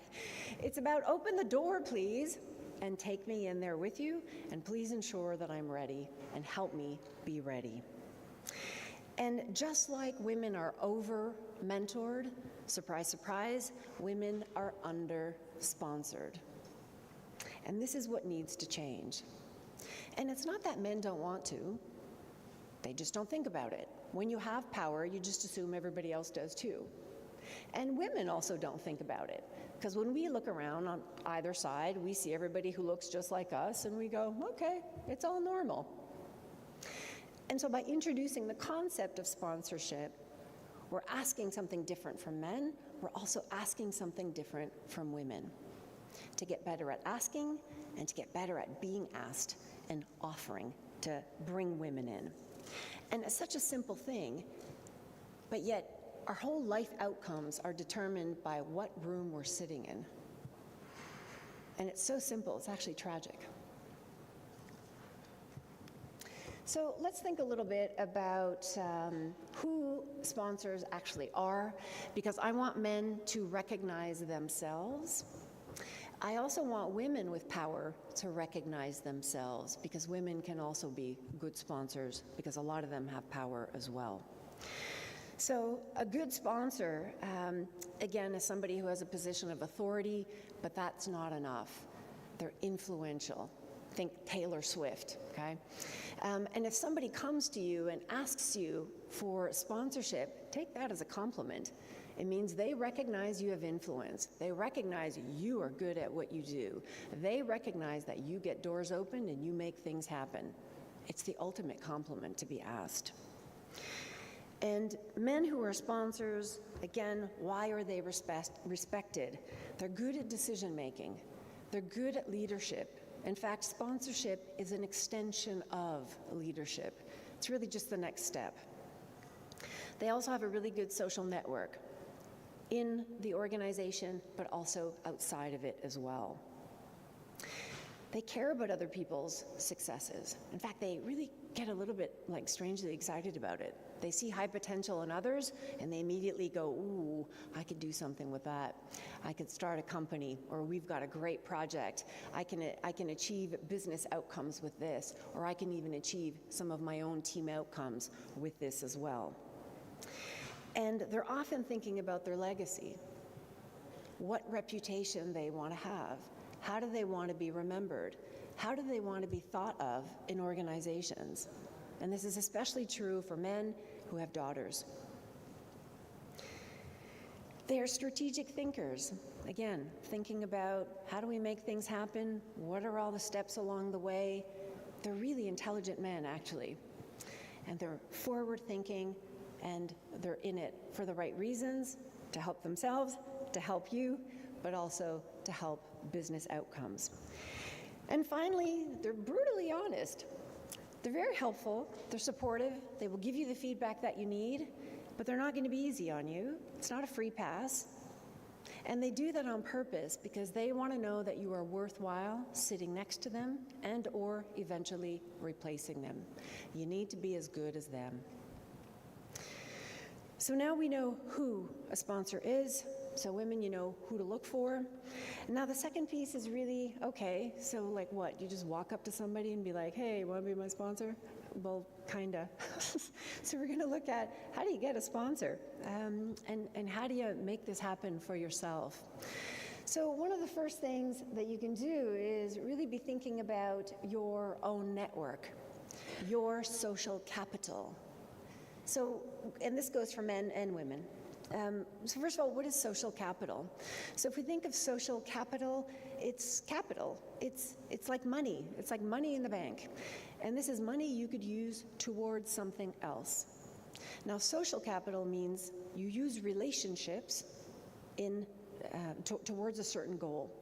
So you can use relationships for advice, for feedback, for support after a terrible day at work. You can also use it as a favor. You can use it indirectly as a favor for somebody else in the same network.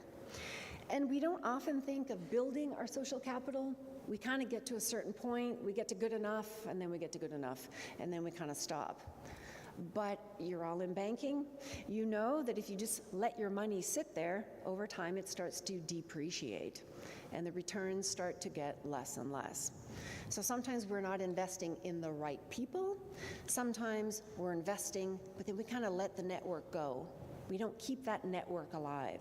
So networking events, going for lunch, catching up for coffee, catching up to, you know, hey, what's new? What projects are you working on? Here's what I need. Do you know anybody that I could ask? This is something we need to continue to do. And men are really good at this. That's what they do in the golf course. And what is the point of social capital? Well, it's not just to ask for favors, but if we think about CEOs and senior leaders, they all have great social capital. They did not get to where they got just with really impressive CVs. They did not work quietly in a corner and just hope somebody would notice them. They've got social capital. And that social capital allows them to be seen, again, spoken about, spoken to, noticed, nominated. We need social capital. Now, obviously, you can get that at work, but you can also get that from different professional associations, boards, committees, special projects, but we need to do that. And we need to be active in these networks. So I've recently joined a couple of these networking groups, and I'm guilty of this. I've joined, paid my dues, I read the emails, I'm tired, and then I don't go. Or I go, and I'm like, hi, and I sit in the corner and don't really say anything. They only work if you use them. So we also need to get better at networking and, again, being seen, taking on challenges, taking on projects. Even if it's, I'll write the newsletter, great. Every single month, somebody's going to see your name. The other thing is women sometimes, you know, in our bid to move up, we kind of forget the women parallel. We forget the women on the side. We forget the women who are just starting out, these younger women. And sometimes we're like, do I really have time to be helping other people? And I'm not going to say yes or no. That's going to be up to you. But I am going to encourage you to think that sometimes we can go up by moving sideways or helping people with a little bit less power by sponsoring them ourselves, because they also have brothers, cousins, uncles, and friends with power as well. So don't ignore people in your social capital network. Now, the other thing that we want to do is be ready to be sponsored. So when Khalid comes to you 3 years later and says, I got you a meeting, are you ready? You better have something to say, and you better be ready. So that means you need to be getting prepared the whole way. Do your work, deliver, follow through, be reliable. Because if you're asking somebody to sponsor you, they need to trust you, that you're going to be consistent and you're not going to embarrass them, because they are putting their reputation on the line for you. So you have to be ready. Now, the other thing you also need to do, and we don't think of this because we focus so much on our skills, we need to be nice to work with. And just a quick anecdote, this happened just a couple of months ago.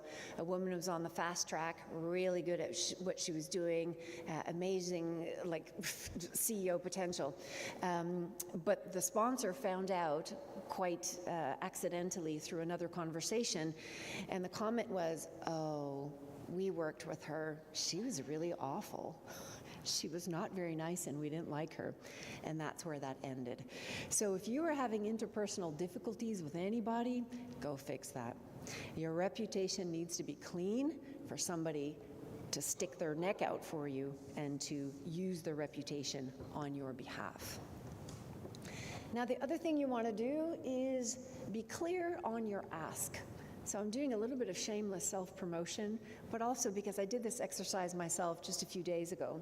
So the UAE announced that starting in January, they're changing the law. All private sector companies from now on must have at least one female board member. And I right away went, oh, that's me. And then I thought, oh, wait, what am I asking exactly?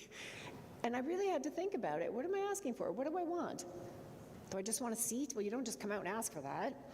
So I thought, okay, well, I'll give you the idea. I want to be with an organization that's going to help guide me, because I have no idea what I'm doing. I am taking training. I am doing the course to do it.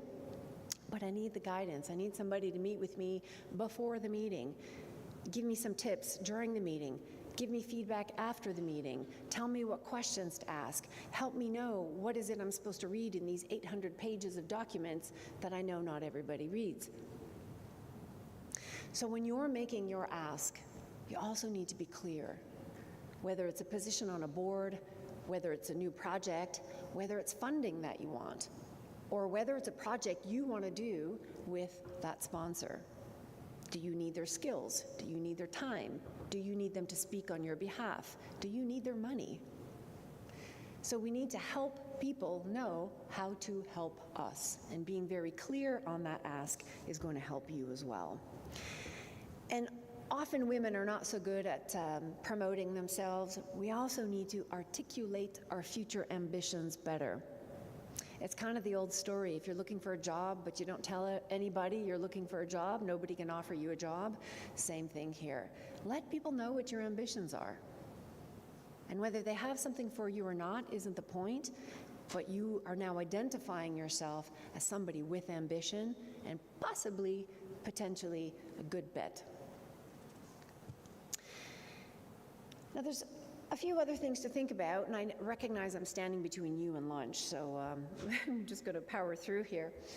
Sometimes women in positions of leadership or striving to get positions of leadership think they need to act like men, to be bossy, to be very assertive, to be very direct, to be like that stereotypical guy. And FYI, it doesn't work. It takes a lot of effort and energy, and that's not you anyway. But also, it doesn't work for men either. And recently, we've got a number of studies showing what makes a good leader. And it turns out it has nothing to do with men. It has nothing to do with women. It has nothing to do with being male or female. It has to do with 19 different characteristics. And so the advice here is don't try to be like a man. Just do the job well, the end, and do it your way. Because it turns out that out of 19 of these different characteristics, women are better at 17 of them. Not by a huge amount, we're pretty much equal, but we're a little bit higher on some of these. And that can be something that works in your favor. In fact, it does work in your favor. Now, the other thing you want to do, again, because it's not charity, it's not a free ride you're asking for, you are going to work for it, and you will be tested for it, definitely, but you also want to make sponsorship worth men's while. If they're going to invest in you for 2 years, 3 years, you need to have something to give in return. Now, they like to challenge the status quo. It's kind of fun for them, right?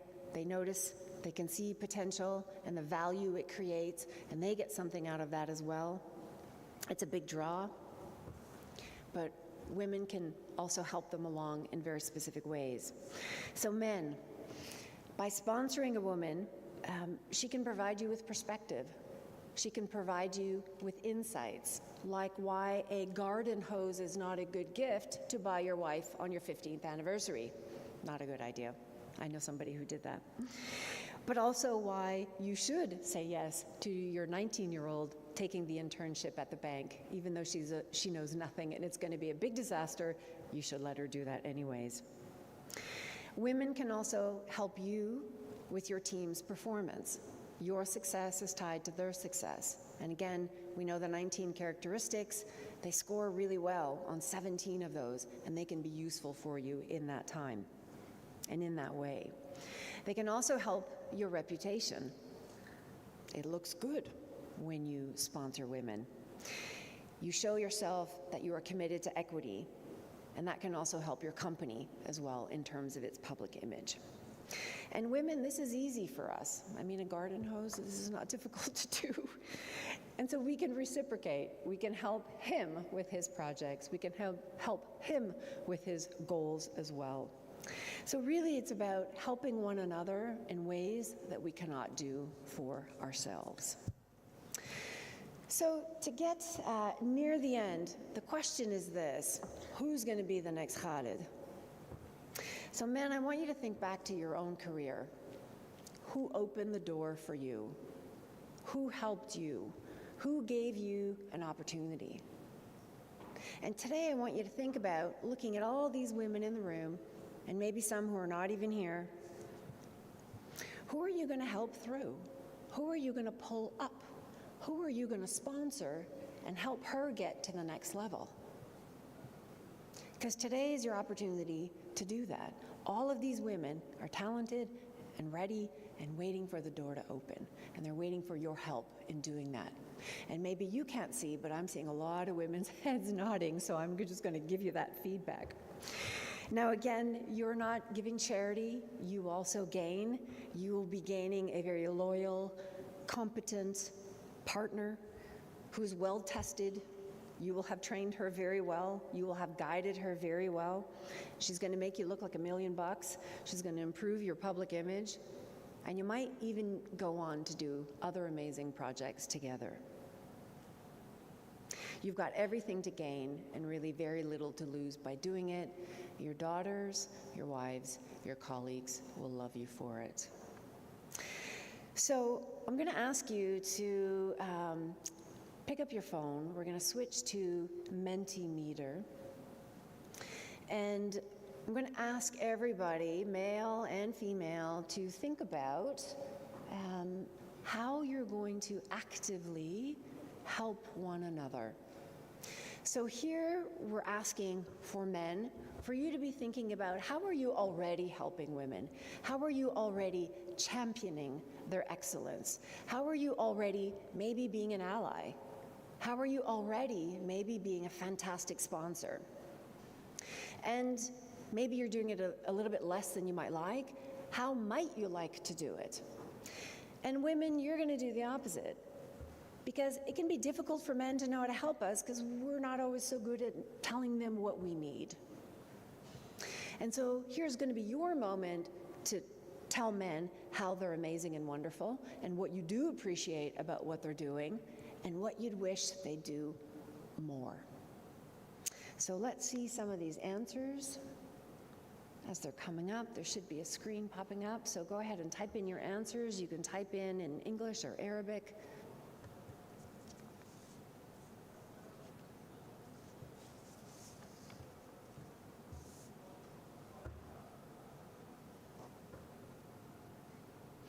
And again, we want things to be very concrete. So give support, not concrete enough. Invite her to lunch at 2 o'clock with my major client on Tuesday. This is very concrete.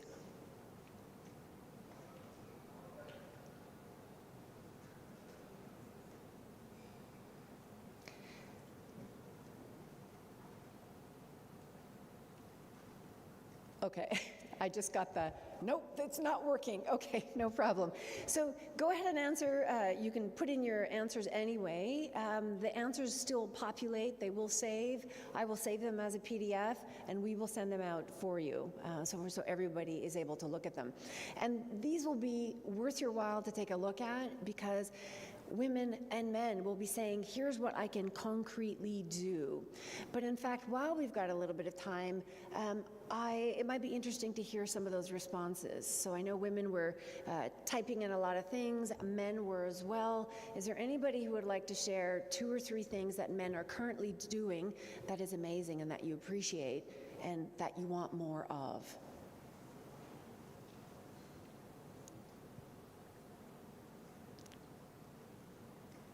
Do you have anything that men are doing currently that you really appreciate? Yep. Okay.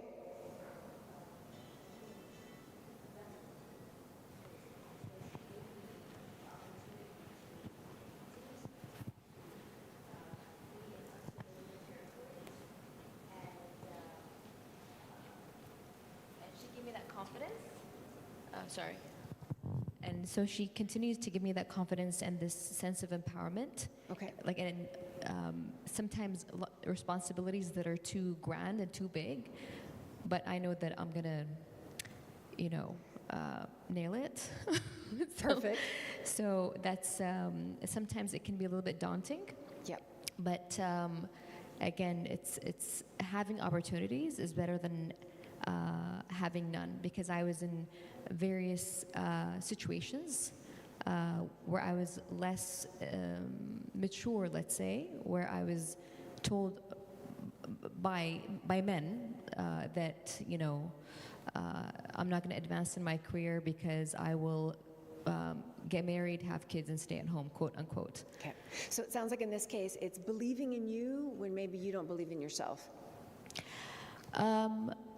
When you're constantly, I think with over time and age, you tend to, I think at work it's kind of like an experimental area. You kind of find yourself, find your passions and skills, and you grow that, and you grow and mature. And I also think that from my side, it's also self-empowerment is as important to me as getting sponsored or empowered by either male or female. So I think it starts with that. Maybe this is subjective, and then once you have that, you grow it. Plus, you seek other opportunities if possible.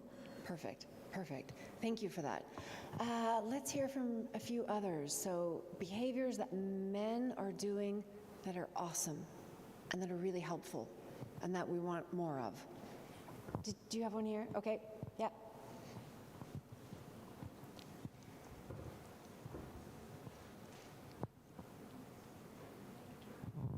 Hi, thank you so much for your talk. Starting a research at KUWAIT University after coming back from the PhD is very tricky because you need a lot of money, especially in our area of expertise. So my mentor, who I did my master's studies with, has been pushing me to write a grant and we can do something together. So that's a good way of being supportive to start my research. Okay, excellent. So saying, hey, we should do, giving you suggestions, but pushing you to think a little bit bigger and higher. Yes. Okay, perfect, love it. Let's hear, yes, there's one over here, yep. So if you get the mic, then you move it onwards. Wonderful, go ahead. The private sector has been doing a lot to empower women, and there are male CEOs that have signed women's empowerment principles. The HR has been putting into action policies where they employ more women, train more women. This conference is an example of that. Okay. So I think they're doing a lot on leadership training. Okay, excellent, thank you. Others, things men are doing that are amazing and very, very, very, very, very helpful.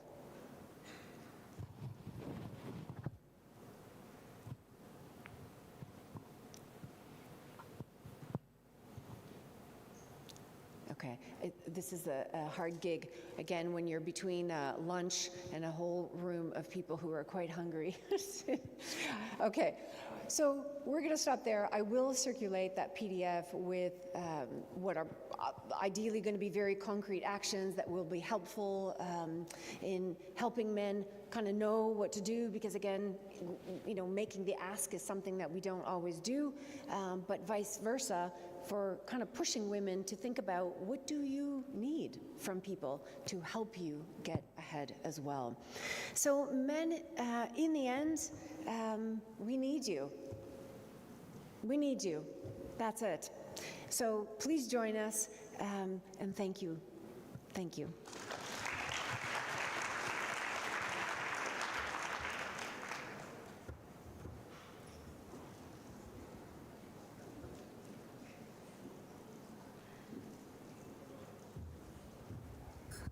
Thank you, Dr. Louise, for this speech. I think I agree with most of what she said, and today's event is one of the proofs that we have that sisterhood, not only in Burgan, but across all the organizations who supported us and showed up today and believed in this case. We will have 45-minute break, lunch break and prayer break. Please feel free to join outside. Everything is ready for you, and see you after the break. Thank you, everyone.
Testing.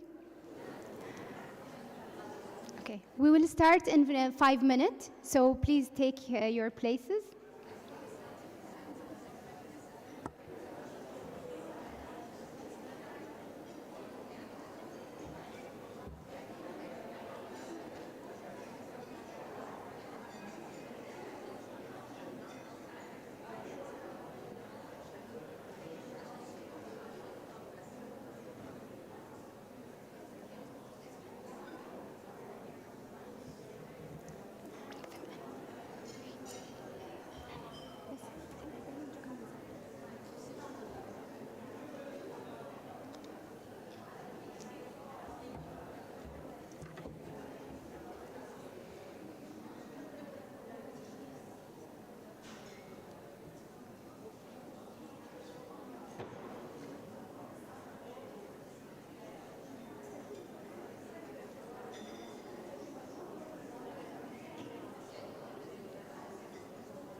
Thank you for being on time. We will start in 1 minute.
Okay, we will start.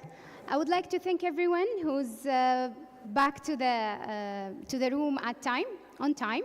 And I'm really excited of this part of the seminar, actually. This is the most spontaneous part, will be. We will hear your voice. We will discuss about your concerns. And we have very interesting panelists who will join us on the stage. So while they come up to the stage, I would like to introduce them one by one, starting with our moderator for this panel, Ms. Lujain Saleh is Chief Sales and Marketing Officer at United States Company and an expert in communication who had led marketing and corporate communication department across several leading nations, institutions such as Taiba Hospital and MBK.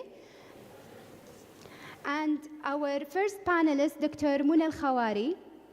Dr. Muna is a Director of Child Protection Office at Ministry of Health, founder and Executive Director of Kuwait National Program of Child Protection, consultant at World Health Organization, and honorary fellow of Royal College of Pediatrician and Child Health. For over 4 decades, Dr. Muna Al-Khawari has contributed in advancing the medical standard and practices for pediatric and non-natural care across Kuwait, in addition to taking part in drafting numerous laws that guarantee the physical and emotional health and safety for children in Kuwait. Also in this panel, we have Dr. Suad Al-Fag'an, is a Kuwaiti first ever female Olympic rower and researcher and assistant professor of biological science at Kuwait University. Dr. Suad combined her passion for science and sport in her MCS study in human physiology and PhD study in cellular metabolism. Prior to her participation in Paris 2024 Olympics, she took part in numerous domestic and regional rowing competitions where she was among the highest ranking competitors. Welcome with me our first panel who will talk about strategies for advancing women in leadership role.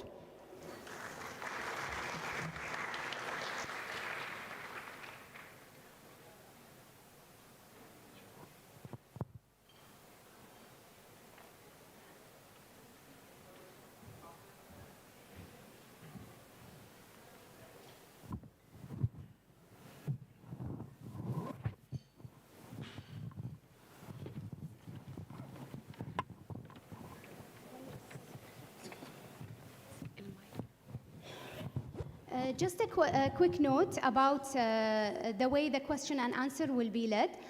You will find a QR code on each table of yours. The QR code can be scanned, and you will find the panelist list names.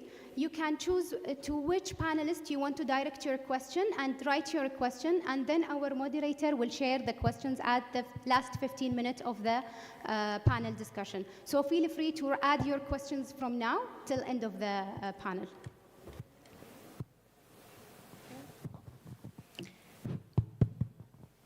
Thank you, Fatima.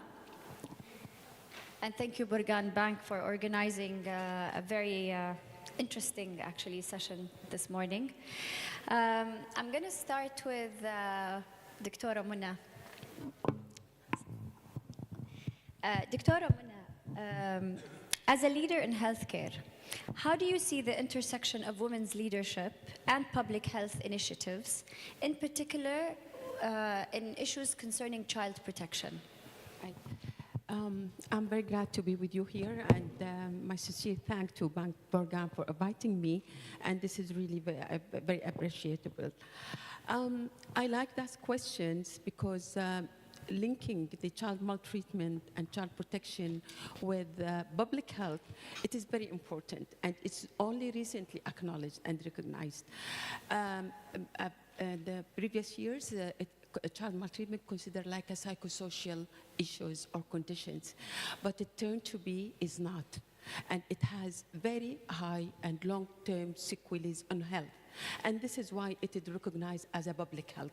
Because another thing that it is, the public health condition, it has to be worked with multi-sectoral. It is not one sector. And this is the case with the child maltreatment. It has to be different sectors share all together as a partnership, you know, in processing this whatever is system. And the third thing that it is the child maltreatment, it is a preventable condition. We can prevent it, and we can end it. And this is our ultimate goal.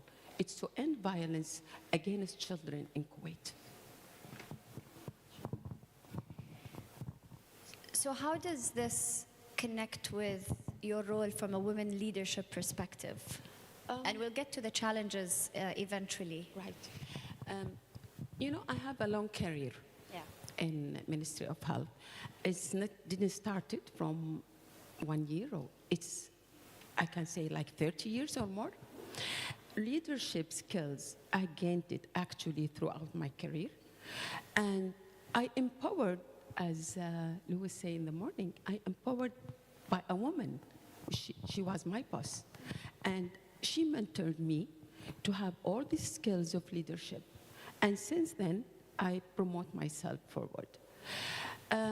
Actually, I didn't, you know, as a woman, I didn't have much challenges within my community, which is the Ministry of Health.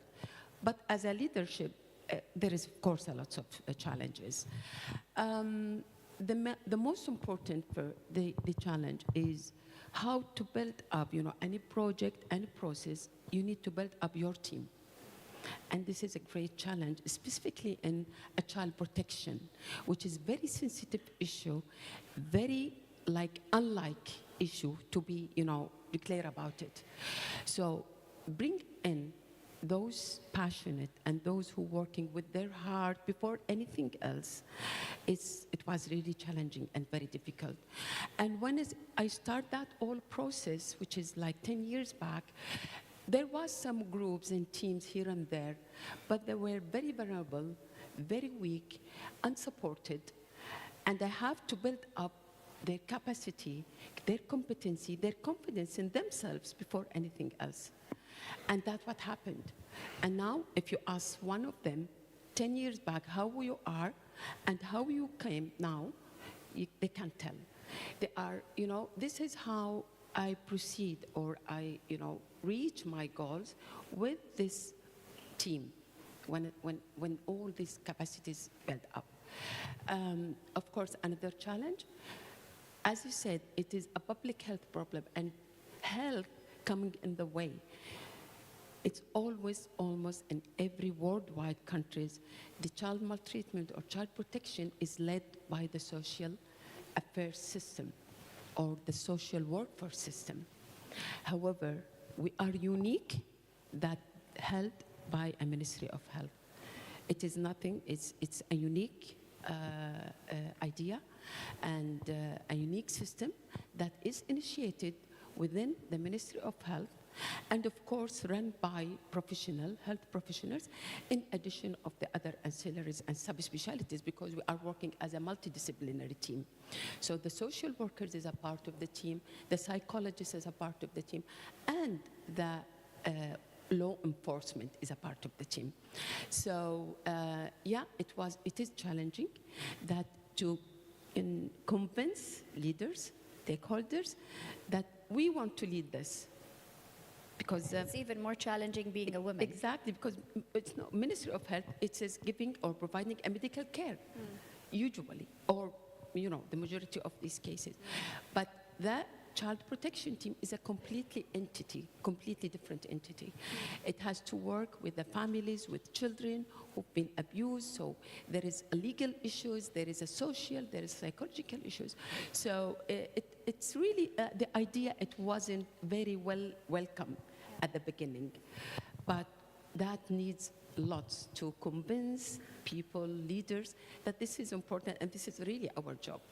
So this is the second challenge that I have. And just like what Dr. Louisa was saying, you had the sponsorship as well and the mentorship to support you. And currently you're doing the same with all the team that you have, which is I'm empowered them, and sooner or later I will leave the stage, and I need someone to continue that mission.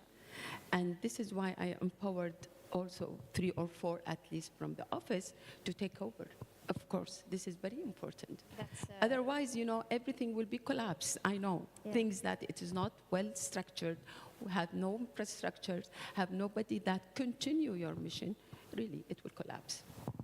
We will get into the infrastructure as well in a bit. Dr. Suad, I'm very honored to meet you and sit with you here in this panel. And as someone who has excelled in sports and academia, what lessons from these fields can be learned or applied to advocating basically for women's leadership? Well, first of all, hello, and thank you for having me today. So whether it's sports or academia, there are certain lessons that can be applied on anyone's journey towards their goals. I think first and foremost, you have to set your goal. It has to be a clear goal, and it must be reasonable. It must be something attainable, but at the same time ambitious. Okay, so there's always needs to be an aspect of dreaming, but yet again, something that is attainable and reasonable. While you're on your journey to reaching your goal, I think the 2 key things are flexibility and adaptability. There is no journey that's going to go as planned. So you plan something and you think it's going to be A, B, C, D, and there's going to be times where you're going to fail. There's going to be highs you didn't expect, and so there's going to be deviations. And adapting to those deviations is something that will help you get to the goal, whether it is in time, whether it is delayed, or even happens earlier than expected. And with these deviations that happen, there can be failures. And a lot of times when people fail at attaining their goal, they view that as I failed and maybe I just should stop. However, I think failure is a key part of success. in fact, I think it's essential because you build on those failures as experiences, and you cannot be a successful leader without knowing how to navigate these failures and rise up from them. To learn from your mistakes, basically. I have so many Yes, examples of failures. I mean, they say when you fall, it's the only time that you actually learn, but you have to fall to basically get back up again. My entire rowing career started with a major failure. And that was actually, that failure is what planted that thirst to overcome that and made me want to prove to myself that I can actually reach the highest stage of athletic performance. That's so motivating. Lawrence, hello. I really enjoyed also your presentation a while back. From your experience, what are the most unconscious bias that hinder women's advancement into leadership? And how can organizations address them? Okay, when I thought about this, there are two main biases that always come up when I'm doing sessions. The first one I would talk about is affinity bias, also known as affinity bias, also known as what's it called? I've written it down. Similarity bias, affinity bias, or similarity bias. So that is where we unconsciously look for similarities in others to us, or similar people that we have known in our past experiences. And if we remember that people like themselves, we will tend to look for those similarities and make those connections, okay? Anyone that's different to us, we will tend to gravitate away from them. So just men and women alone, just different sexes, it's more difficult potentially for a man to just identify and see similarities with women because we have totally different lives, different backgrounds, upbringings, cultures, experiences. So you've got to be mindful of looking for people like you unconsciously. A little bit happened with Ali earlier when I asked about my car and Ali gave me the BMW. They didn't know what my car was, but it turns out that 7 years ago, Ali's friend Mohammed had the same car. So there would have been some similarity with me to them, or Ali had an affinity with me, comparing them to Mohammed, their friend. So you've got to be conscious, because when it comes to recruitment and things like that, or empowering and developing women and promoting women, you'll sometimes end up recruiting in your own likeness, and you end up just surrounding yourself with clones. So, you know, you ever heard the saying, when you discuss candidates, will they fit into the department? What we're really looking for is, are they like us to be liked? And before you know it, you can actually recruit mini-me's, or you recruit for compatibility to teams. And if you recruit for compatibility, that's different to capability. So you can actually sometimes put the wrong person in the wrong job for the wrong reasons and set them up to fail, actually. One way of addressing that is, especially in recruitment or promotion, is to try and strip out personal details as best you can, so blind screening.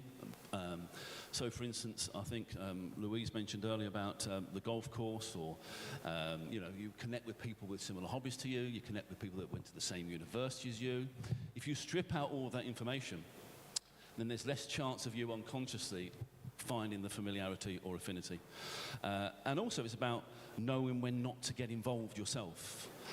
So we all get involved in things at work, especially leaders, and they need to be.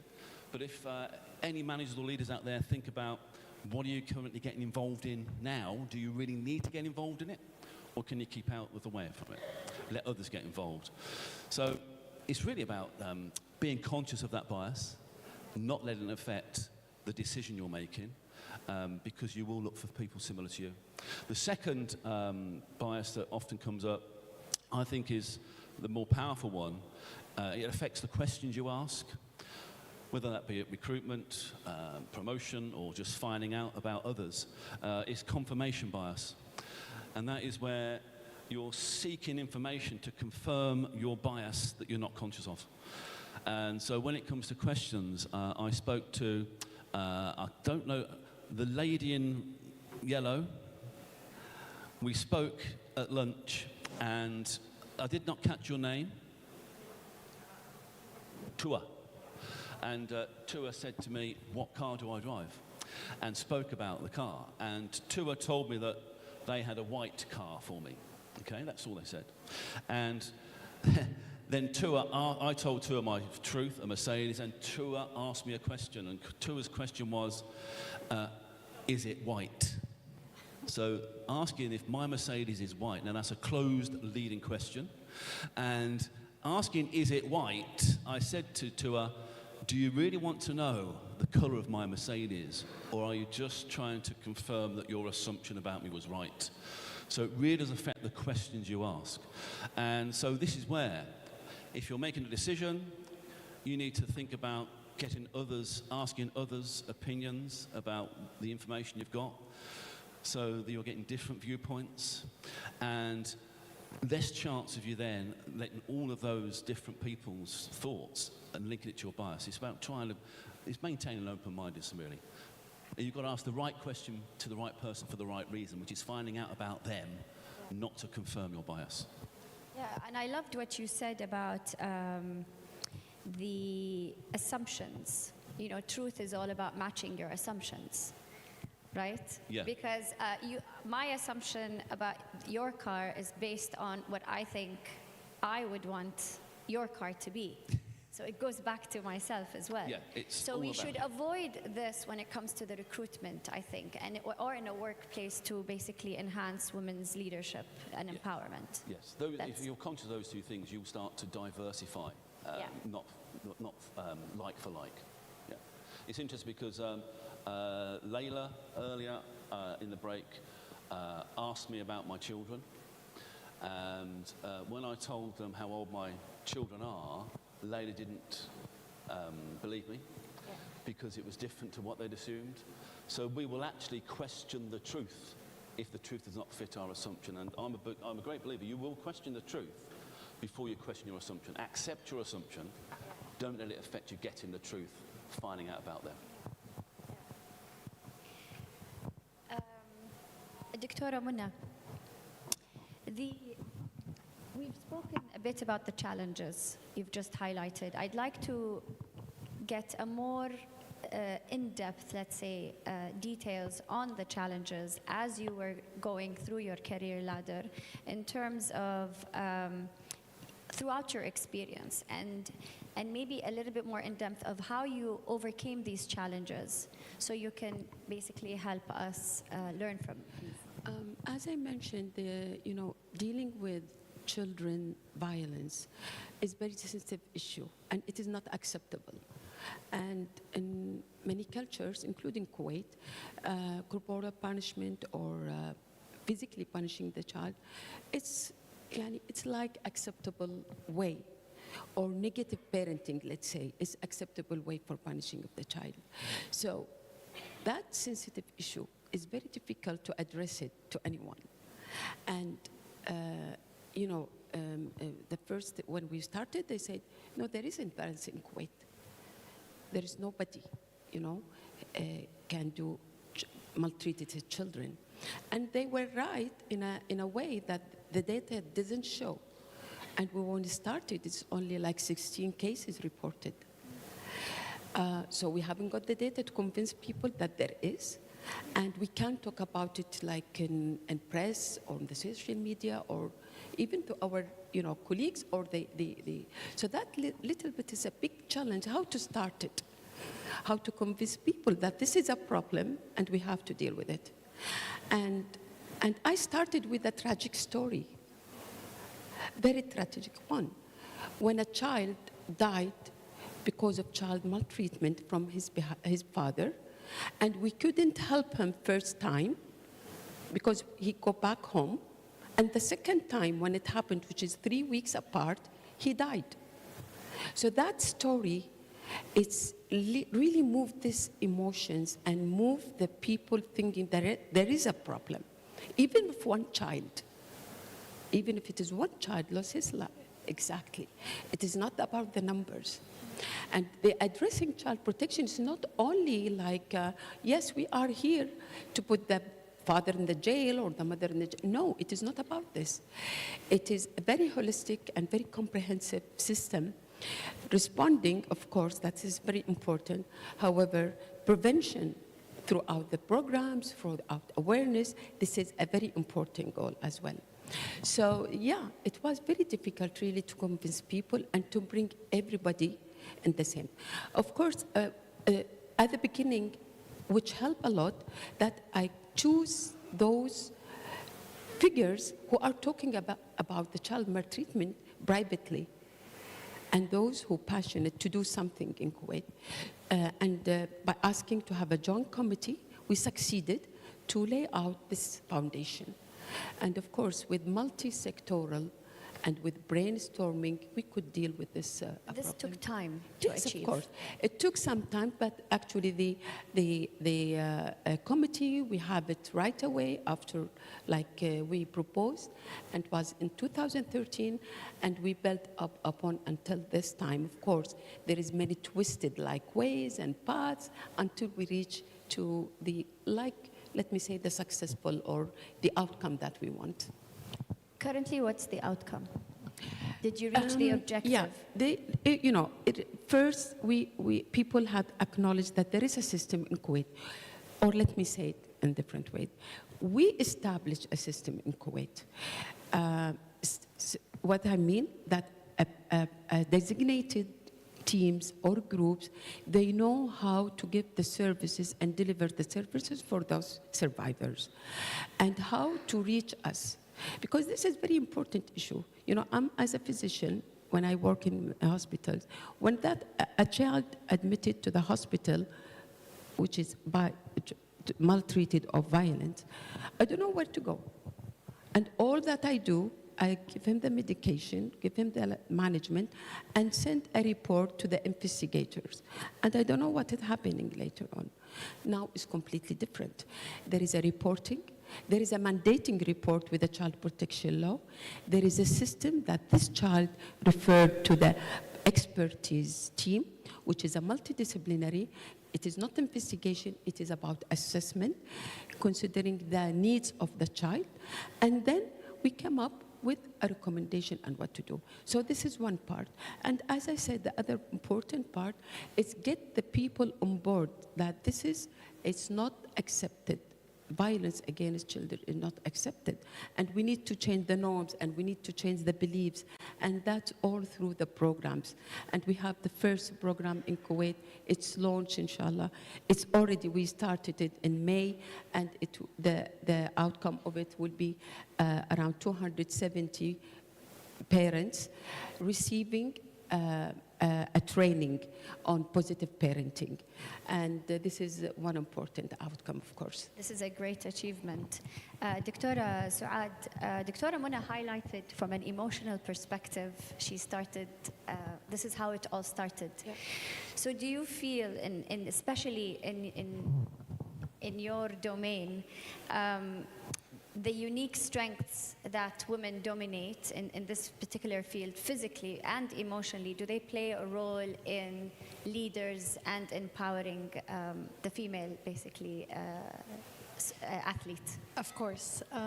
Whenever you compare males and females, biologically speaking, males are physically stronger, right? So they're always going to dominate in that aspect. However, there are so many female attributes that are untapped and underutilized.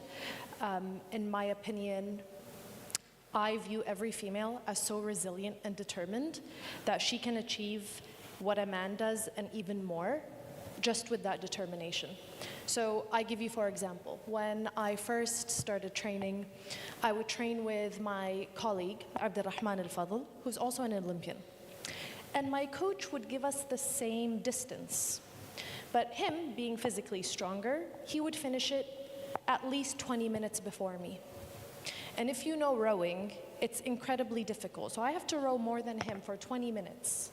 So I would get really upset. And I would go to my coach and I'd say, that's not fair. He's rowing less than I am. And he would say, well, we have a distance to cover. But then I thought, hold on, why am I viewing it from me pitting myself against him and we are equals? We are not. I'm going to see the positive aspect in that I'm training 20 minutes more with the same effort. So I'm actually training more than him. And that determination, even though I'm sweating, I'm tired, and I'm physically just drained, that amount of time that I put in more than he did is what got me to where that achievement of Paris 2024. And actually, for the first time in history, at the Paris Olympic Games was the first time where there was an equal amount of female athletes and male athletes, including the team that went from Kuwait. So that determination,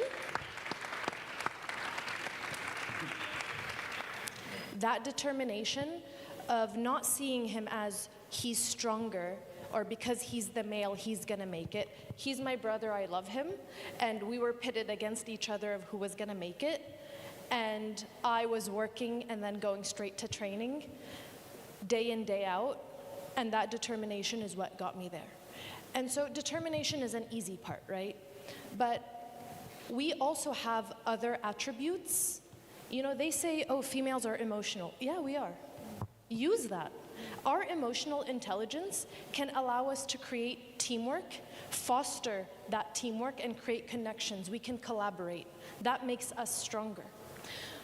That's one of the attributes. Also, we are wives, we are mothers, we are sisters. We have so many roles.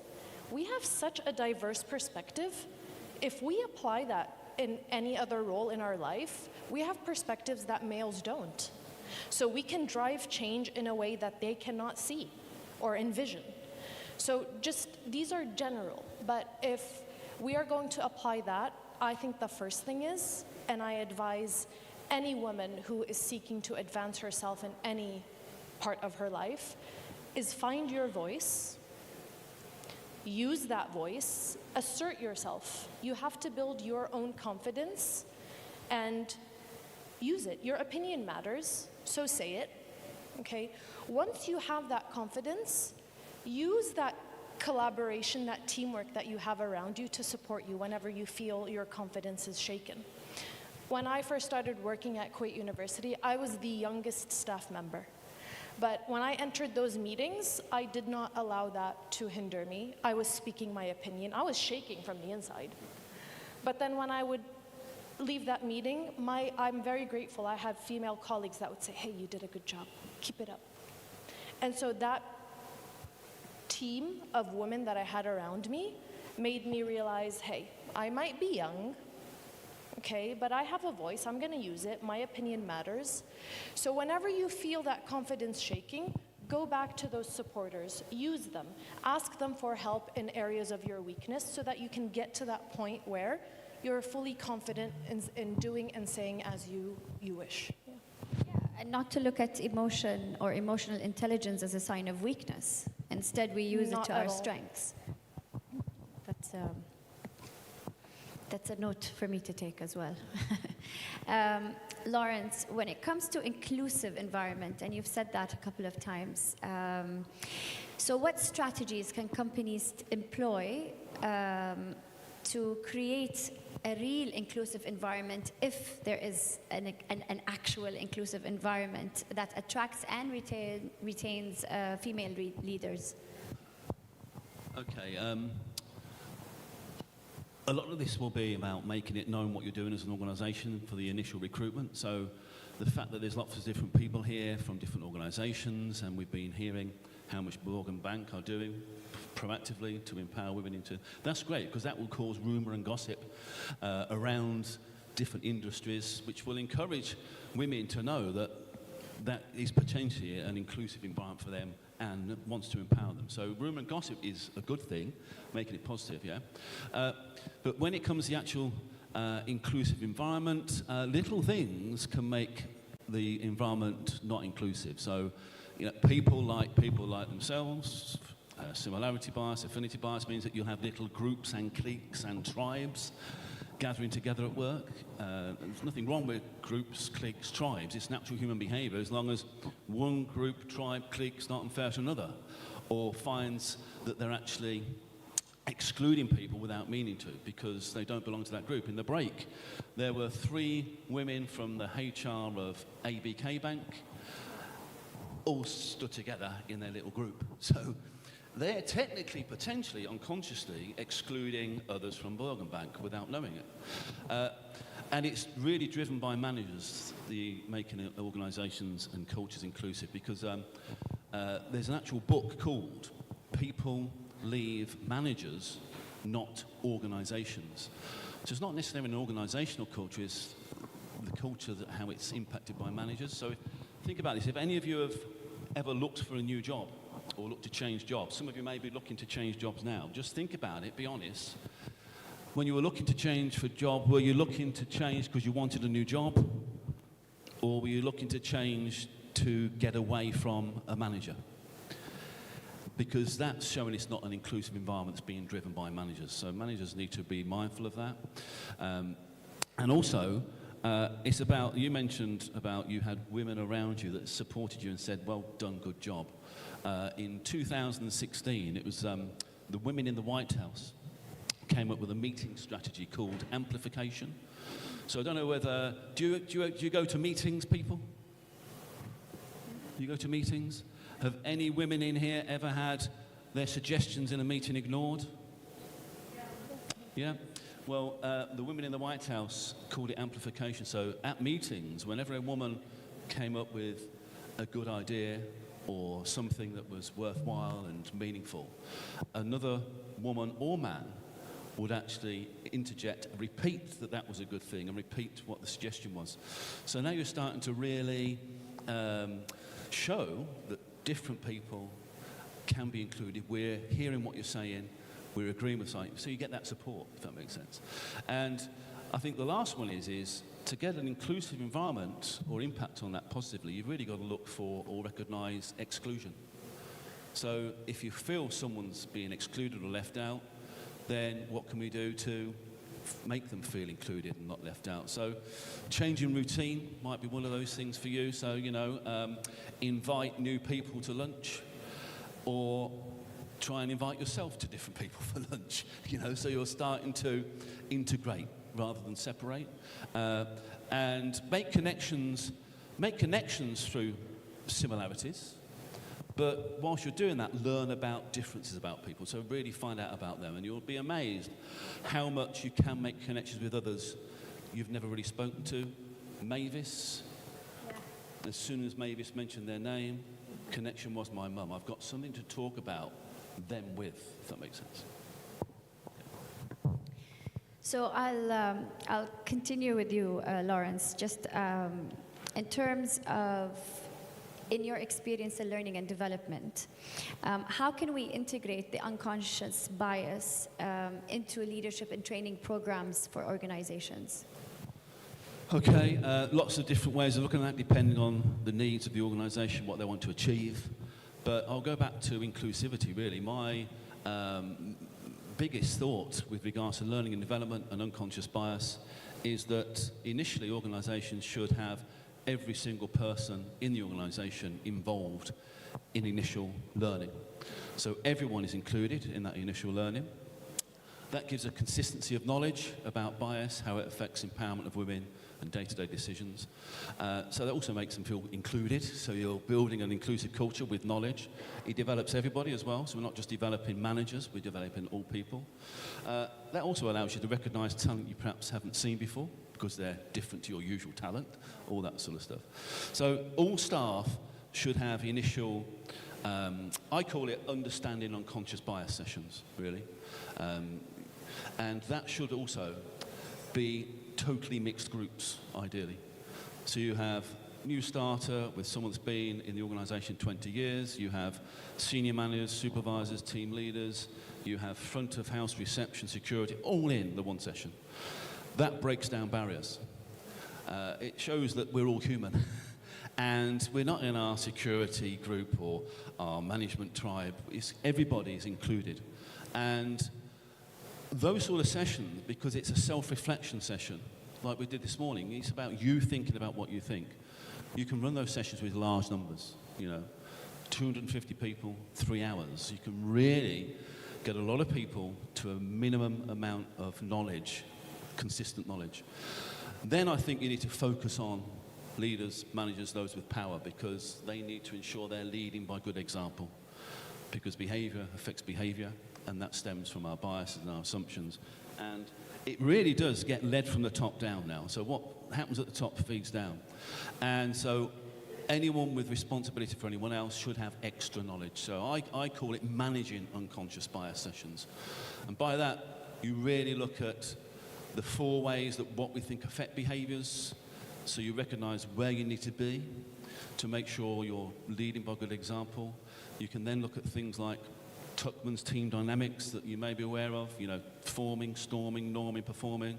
Well, those 4 stages, the last one is performing. And I've not met many organizations that can honestly say they're always performing all of the time. So it's about awareness of where your team is. And you'll find that human beings like things to be normal and usual, so we can get stuck in norming.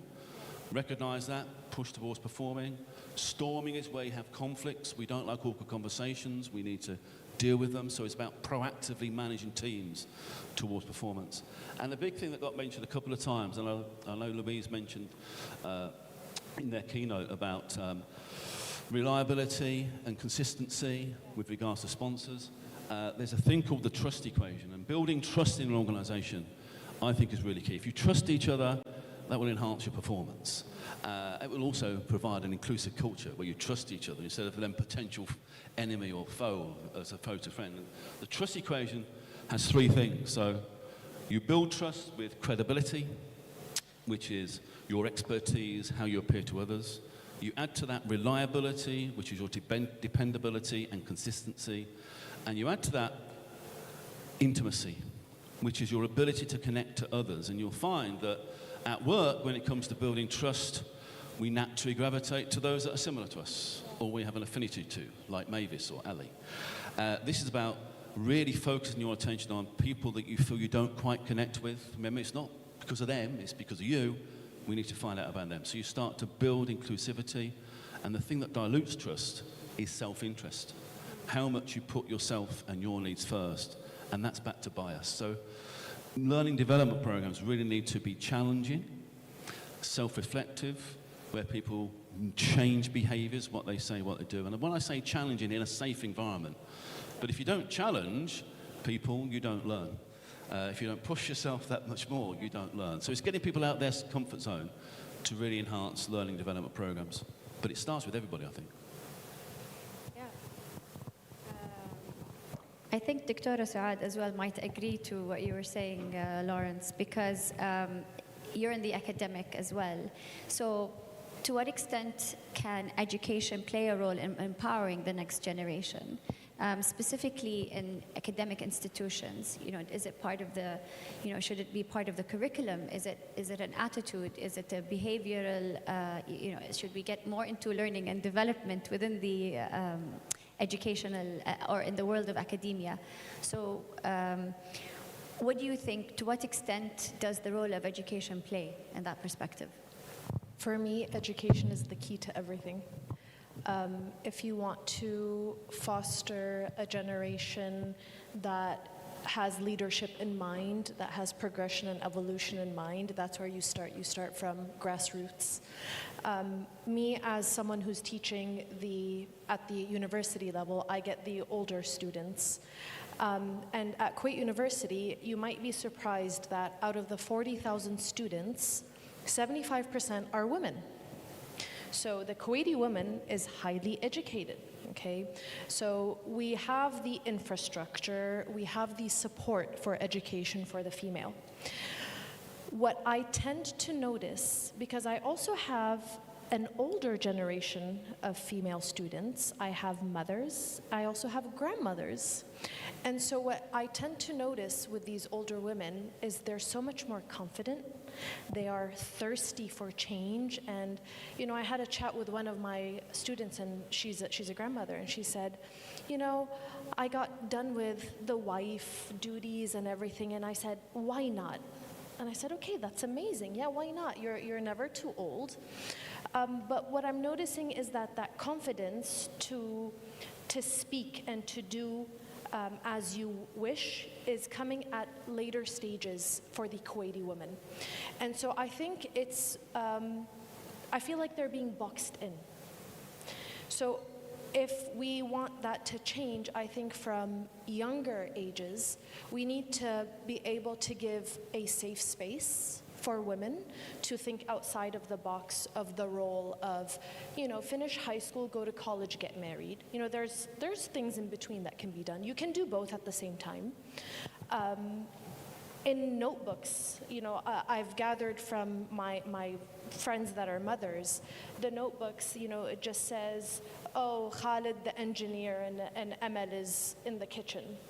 So I think diversify the roles, add more roles. It can be, you know, Emel has a flower shop. So adding that potential, allowing little children to see outside of the gender roles that we've put in, will unlimit that potential for young girls. And I think also confidence building in kids is really, really important, because from the younger students that I have a lot of them come to me and say, you know, I really like physics, but my parents want me to go into education so I can become a teacher. And I say, okay, well, are your parents, are they the ones that are going to go to work every day? They're like, no, but they really want that. And I said, okay, well, I'm not asking you to defy anyone. We're not doing anything wrong here. How about you go and you apply for a physics program, and if you get in, go and talk to them. They're like, okay, I'm not sure if that's going to work. I said, just try it. You're not going to know the answer until you try. I had 4 girls now studying what they want to study, because they were just pushed. They were influenced into, okay, maybe I can actually do what I want to do. They went out, they got their acceptances when they sat down with their parents. I don't think any parent is going to say no to their child chasing their dream or their potential. So I think it's just a matter of getting that confidence in going out and achieving. And I think here is where mentorship programs are going to make a big difference. I think visibility and representation are key. If little kids and even young females see women out there in leadership roles achieving, it becomes attainable. It's something tangible. If we have mentorships in programs in school, these children are going to physically see that person. That makes a huge difference, because they're not just hearing it or seeing it on Instagram. They're physically getting in touch with that person. They're feeling that influence, and it's going to plant that seed for them to strive for greatness. Yeah, I'm just very happy that we have Dr. Munna and Dr. Suad, who I feel are models in terms of being confident by doing something that is out of the box. Dr. Munna, I'll conclude my question by asking if you can share, I mean, you've had an amazing career and you've reached a fantastic achievement when it comes to the child protection. Any insights you would like to share with us that will help us sort of advocate for women and women leadership? The insight really, if we want to advocate for an cause or matters or whatever is it, it's need patience. So it is not one-day job. So it took us 10 years until we reach something. So patience is really very important. And I agree with Suad when she said failures. Yeah, we shouldn't look for failures as a failures. It is push us forward to positive things. This is very important. So don't take down by any delay or failures or whatever obstacles is there. Of course, you have to have a good team. Without a team, you can't do anything really. And again, I mean, giving them their confidence, empower them, strive them to do what is supposed to be done, you know, that is an important thing also. Yeah, thank you very much. We have a couple of questions from the audience. Dr. Munna, We have a question for you. Should we update our academic curriculum to be more equal toward women with less masculine space? Of course, that is very important. Yeah. You know, gender equity is something that we have to call for it all the time, and it is one of the development milestones, and we have to reach it, of course. That is important to be included in their curriculums, to empower girls and then women, and then, you know, forward things, of course. I think the question as well is how do we do that? I think it takes time with well, the... of course, that should be within your education curriculum, and this is very touchable things. It is very important to be included since early on in the education curriculum, you know, with the systems that we built in, with you know, experiences that we have, it has to be there. Yeah.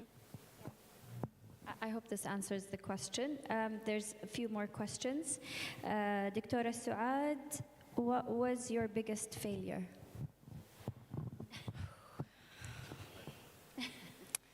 Okay, so this it gives me a nightmare till this day. So I had just started rowing, and I had only been training for 6 months, and my coaches said, you have it to compete in the Asian level and win. And so it was my very first competition, no previous experience, and I'm competing with women from all over Asia. We're talking about hundreds. And I start the race, and I am first. All the way to the very end, there is 1 minute left in the race, and I am first. And I'm first by a huge margin. I was so unprepared for that success that I stopped the race. And that gave me nightmares for weeks, because that is an absolute failure. From almost being the first at an Asian level in my very first competition to not even completing. I did not complete the race. But seeing my potential, I owed it to myself to try again and to prepare myself that, you know what, I am successful at this game. It's okay. That was my very first time. I failed, but I will now never let this happen again. And so after Paris, actually, there's been a lot of girls that have come to the club, so very happy about that. And anytime they have, even if it's just a mock race, I say, whatever you do, do not let go. Even if you finish the race in 20 minutes, that's fine, because that failure is going to haunt you. So just finish. No matter what the outcome is, just finish. And so that failure there was what drove me to finish that journey. And that's why I got back in the gym. Actually, 2 hours later, I did another race and I got gold. Yeah. So, absolutely inspiring. We have another question here for Mr. Lawrence. How would you rate the efforts of women empowerment in the Arab region generally and in Kuwait specifically? I didn't quite catch that, sorry. I'll read it again. So how would you rate the efforts of women empowerment in the Arab region generally and in Kuwait specifically? How do I rate it? Yeah. How would you rate the efforts? I will say that having born, bred, lived in the UK for 28 years now. I joined the police when I was 7, so if you're trying to... I am so impressed with Middle East and North Africa, with their proactivity with regards to empowering women into leadership roles. I was in Sudan 2 years ago for 2 weeks with Zain Telecom. I'm here now with Burgan Bank today. We did open programs around bias and empowerment last year here in Kuwait. And literally 3 visits to the Middle East, North Africa, I've seen more proactivity with regards to women and empowering them than I've seen in 40 years working in the UK. And the biggest surprise for me is that that is driven by private sector here. Private sector. In the UK, there's drivers from government for public sector to look at this. The only time that private sector look at anything in the UK is when they are treating people unfairly and they want to try and stop tribunals. They're very reactive, the private sector. So, hand on heart, that's one of the reasons why I think I love coming to the Middle East and North Africa is you're doing all the things that everyone should be doing in the UK. And you are ahead of your time. So please keep doing it. And I always tell people back in the UK that this is where it is. Yeah. Dr. Muna, we have a very interesting question for you as well here. Where is it? What was your motivation when you led Child Protection Project? Helping children. Because we face those kids and we know their, incapability to help themselves. So this is my strive. And I think the story that you shared probably was the definitely. kickstart. At the end, my background, I'm a clinician and a pediatrician, and I'm working with children since I started my career. So I have, quite good link between them, me and them. We have a lot of questions.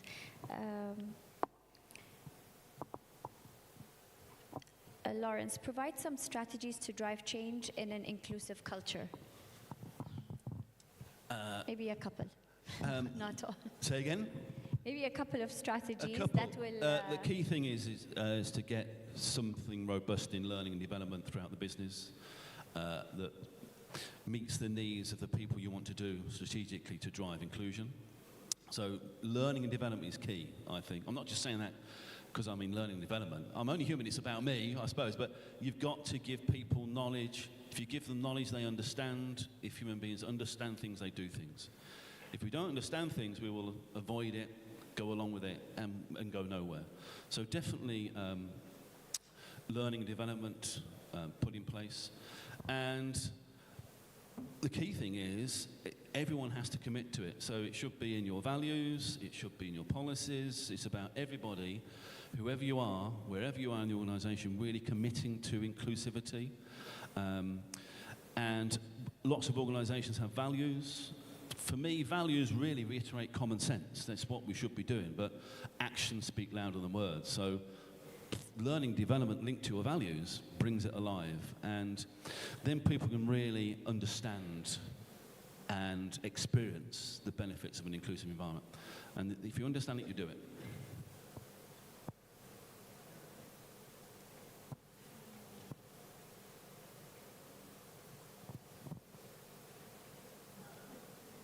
I think there's one more question for you, Lawrence.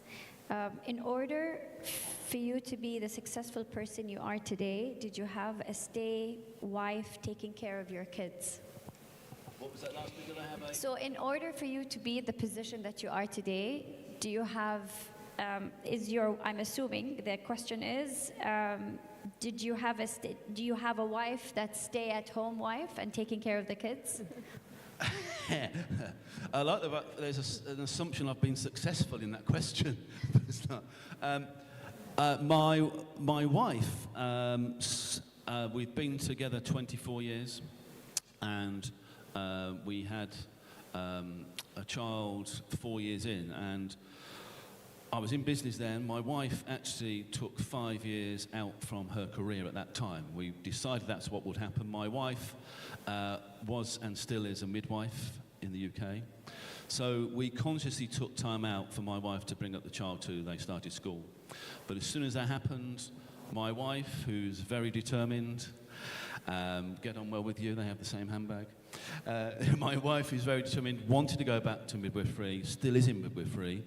And so my wife now works part-time, so Tuesdays, Wednesdays, Thursdays. But we both manage the household, not always equally. There are some stereotypical jobs. My wife loves cooking. My wife does most of the cooking. I get all of the good jobs. The bins go out on a certain day and the recycling another. But together we make it work. And I know that if I was with anyone but my wife, I would not be able to do this. So I think we sponsor each other, we encourage each other, support each other. And so that's why it's important to recognise that what's going on outside home can affect what's going on at work. And what's going on at work can affect what's going on at home. So it's trying to get that balance right. And there's lots of work in the UK. I don't know about Middle East, North Africa, but lots of work in the UK with regards to flexible working. COVID brought that on quite quickly. And there's a big push for organisations now to work 4-day week. And 2 organisations I work with regularly have gone to 4-day week, and they've noticed productivity go up by 45%, both of them. And I noticed in the Kuwait Times yesterday that apparently there's a commitment for Thursday working hours to be reduced. Is that right? Oh, I read the Times, the Kuwait Times, but yeah, so that also helps with work-life balance. So it's about, you know, don't forget there's a life outside work for everybody. Dr. Suad, is it still true that the acceptance percentage in KU of women is higher than it is for men for the same major? If this is still the case, is there anything being done? This is the first that I've heard that there's a discrepancy in the acceptance rate. I think it's the same for all genders. Yeah, I think that's... It was before for the College of Medicine. Oh, it's no longer. Oh, great. Yeah. That answers the question. I think. Oh, there's a couple for Lawrence as well. How can you get sponsored by the right person? That should be Louise's question, really. Louise had lots of amazing tips earlier, got me to really think about sponsors. How do you get the right person? Well, you've got to be open-minded, so you've got to manage your likes and dislikes, because the right person might be the one you think you don't like at the moment. So unless you make connections with everybody and start to find out about them, whether you like it or not, we find out more about each other, we acknowledge difference, we have more inclusive environments, then I think it's about taking time to stop, think, make as many connections as you can with those that would be in good positions to sponsor you, as Louise mentioned, those that are successful, those that want to help and assist. So I think it's about, don't rush into it either. So take time to really think, find out, and connect with more people more often. Don't go with someone that's similar to you again. So it's about looking at difference to widen your scope, widen who's seeing you, and then you potentially get that choice. Instead of someone picking you, you get a choice of who you think is the best for you, if that makes sense. I think this wraps up our panel discussion and the Q&A. I wanted to thank every single one of you very much for giving us the time and the opportunity to hear you out. Thank you, Bank Burgan. Thank you, Fatima. And I think we're done here. Thank you.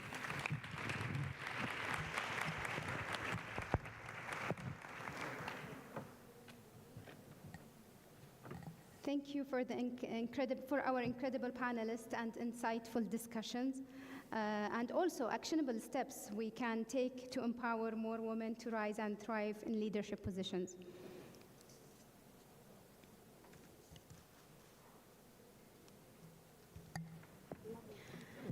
Our next panel is we have a really exciting topic as well, and I'm personally very excited about the panelists and the panel itself.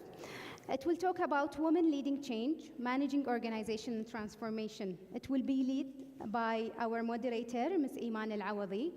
Ms. Iman is a Group Senior Vice President of Corporate Communication and Investor Relations at Kuwait Project Company, KUWAIT, and Vice Chair at GulfSat Communication. Ms. Al-Awadi is a seasoned communication expert in 2 decades career in leading national and international publications and communication agencies, including Newsweek and Kuwait News Agency, KONA. Our panelist will be Dr. Louise Lambert, and also Inj Sara Akbar. Inj Sara Akbar is chemical petroleum engineer, women rights advocate, and Kuwait engineer co-founder and CEO. And Ms. Akbar is celebrated for her role as a first woman in a leadership role in Middle East oil and gas industry, and her invaluable contribution reviving Kuwait oil production in years following Iraq aviation and Kuwait. Also, we will have in this panel HRGM, Mr. Naqib Amin. Mr. Naqib Amin is General Manager of Human Resources and Development for Group at Burgan Bank. Mr. Naqib have effectively led several HR departments across Kuwait banking, industry, and financial institutions with a track record of applying forward-looking human resources management and development strategies. Welcome with me our next panel, who will talk about strategies for advancing women in leadership role. Also, please feel free to scan the QR code on the tables for asking them questions during the discussion.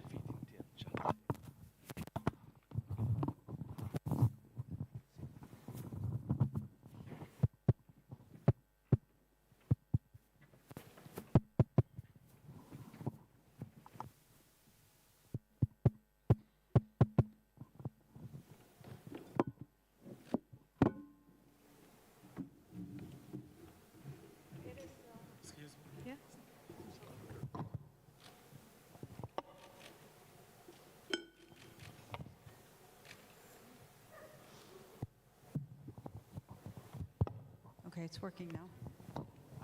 It's been a pleasure to be here today in what has been a seminar of a lot of insightful discussions and meaningful experiences that have been shared today. This panel is going to discuss transformations in organizations, or transformational change, which, as you know, is a shift in how the organization operates. Sometimes that's internal, related to HR policies or internal practices, and sometimes it's external in relation to market disruptions. And to discuss how women can be enabled during times of organizational change and how they can contribute to this process, we have with us Engineer Sara Akbar, who's going to be talking about several experiences she's had throughout her career during times of change and disruption. Dr. Louise Lambert, who you heard from earlier today, is going to talk about psychological and behavioral aspects of transformational change. And of course, we have with us Mr. Naqib Amin Mohammed, who's going to talk about the HR's role in enabling women to contribute to or navigate this process of transformational change.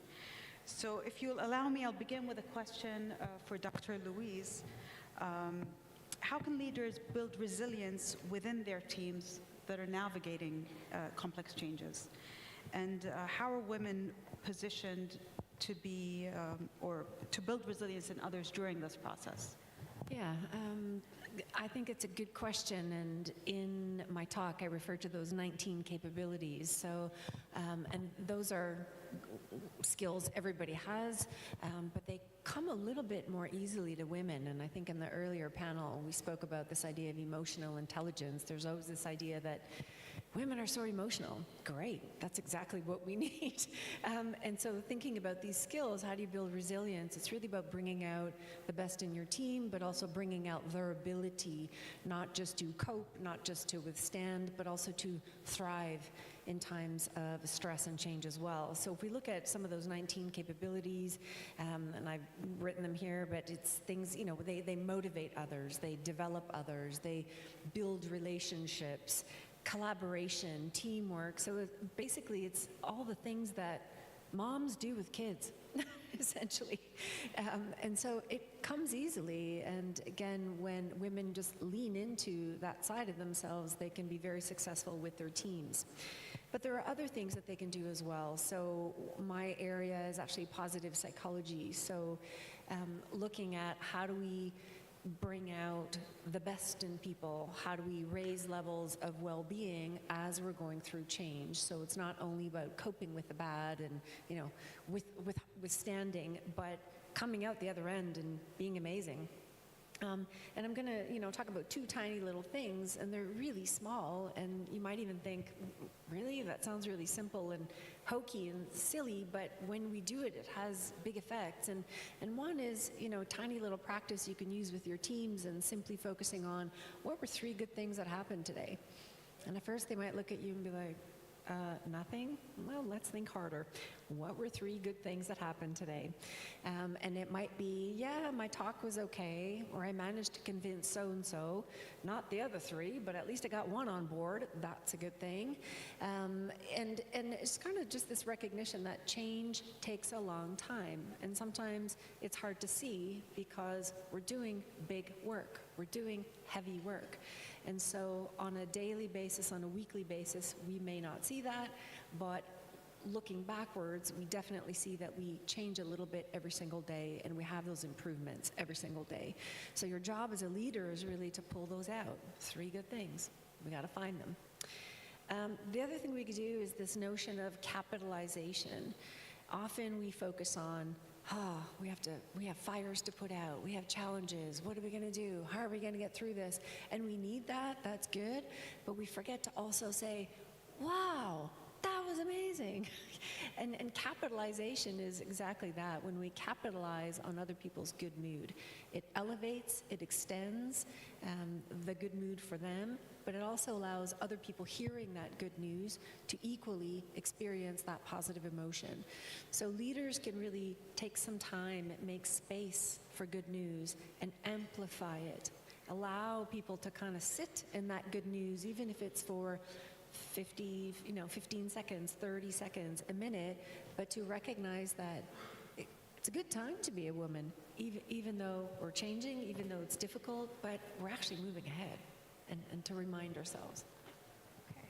So amplifying the good news, right? Thank you, Dr. Louise. And with these capabilities in mind, Burgan itself is also going through a transformation in the many initiatives that we've seen recently, including this conference, of course. So from your perspective, what are some unique attributes that women bring to managing organizational transformation? And how are they set apart from their male counterparts? Well, I've heard now, you've mentioned the emotional intelligence, for example, and somebody else, I think, said it in their presentations. That will take me to a study done by Hague Group, where they have found that female have scored higher in emotional intelligence than men, and by far. So that will complement what we're lacking. See, I'm not saying that we don't have the emotional intelligence. I'm not saying that we cannot become multitasking. I'm not saying that we can. However, female employees are supporting male employees to be at the top in terms of innovation, in terms of competing in the market. I'll give you some examples of what Dr. Amani has presented. She said she proved, that was a study proved, GDP of countries has improved when they empowered females. Same thing with companies. The Fortune 1000 companies, that's what she mentioned in her presentation. They made it to the top 1,000 top companies because they had equality of genders, male and females. And Burgan, we are exactly doing or trying to do the same, and that's why, alhamdulillah, we are growing. I think that we are given the opportunity to female employees. We have reached 50% of our workforce as female employees. We are not there yet when it comes to executive management. However, we do have a 3-year plan. I think in the 3-year plan that we will be impressed with ourselves. If we reach what we are aiming for, we are aiming for to reach at least above 40% of executive management. And this is very short term of time to change from 17% to 40%. So we are getting in there. We already have in the middle management, we have improved. For example, we have 50% of our last year promotions were given to females. 16% out of those were given to moving them from employees to middle management. So we're working on it. It's a plan. We have a plan for it. So that's how we are completing each other. Impressive numbers, and we look forward to hearing even better numbers next year, inshallah, when we meet again. Ahmed, my question to you is, I remember when we spoke, we talked about, or you mentioned understanding transformation coming from a state of devastation, right? So as a leader in the energy sector, how have you navigated leading organizational transformation in a traditionally male-dominated industry? Thank you very much. And I think what I would like to start with is just a little bit a different notion. So this is the first time I see Dr. Saad. And I want to tell you something, Dr. Saad. It's been a long time that I've seen somebody that switches something in my brain. Why is that? Because I was looking at you, and I'm a fan of Star Trek. I don't know if you guys look at Star Trek. I love Star Trek. And in Star Trek, there is a series called Deep Station or Deep Sea. They have a station near a wormhole, and it's the planet there, the people who control are called Bajor. And they wear earrings, just like Dr. Saad is doing. And I looked at her, I looked at the way she talks, I see the determination, the passion. And I said, oh, so here is the woman from the future who can bring a lot of change and transformation to this type of society. So I congratulate you, Dr. Saad, because I was watching you during the Olympics, and I thought, oh, but when you talk today, I saw you. And I am sure there are many other people in this audience with that same kind of character and passion. I want to go back to the question. So yes, transformation came from devastation, and the oil sector in Kuwait was the best example. After 1990, we had almost everything ruined in Kuwait. 90% damage to our facility, to our oil sector. You all remember the scenes, right? And we had to put a lot of effort for 2 years to put off all the wells, to bring back production. It was miraculous what Kuwait did during that period. But then, after we finished that big work, we looked around and said, okay, so now what? And that's when we said, okay, we have huge devastation. We learned so much during the 2 years period, just after liberation. How can we change our company, which is, as you all know, it's the source of wealth for Kuwait, so that we can make it more efficient, so that we can, draw a different future. And this was the driver for the transformation.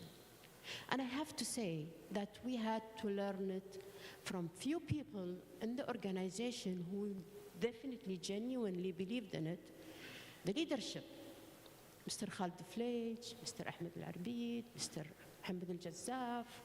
These are the kind of people that put their thought together. They said, so where do we want to take this company in the next 10 years? And it starts with a vision. Where do you want to be? And that's where you think, okay, so so the transformation itself as a word really doesn't mean much. But when you have a vision and you know exactly where you are going, transformation is the tool that will actually make sure that you get there. And in this transformation, you have to understand, it's not like a process, I do it today and I go back and sit.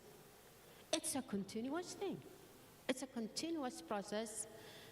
You have to change, you have to adapt, you have to understand the environment around you and how does it affect you, and you continuously change and change until you achieve your targets. So yes, transformation can come from devastation, and it is the best driver ever.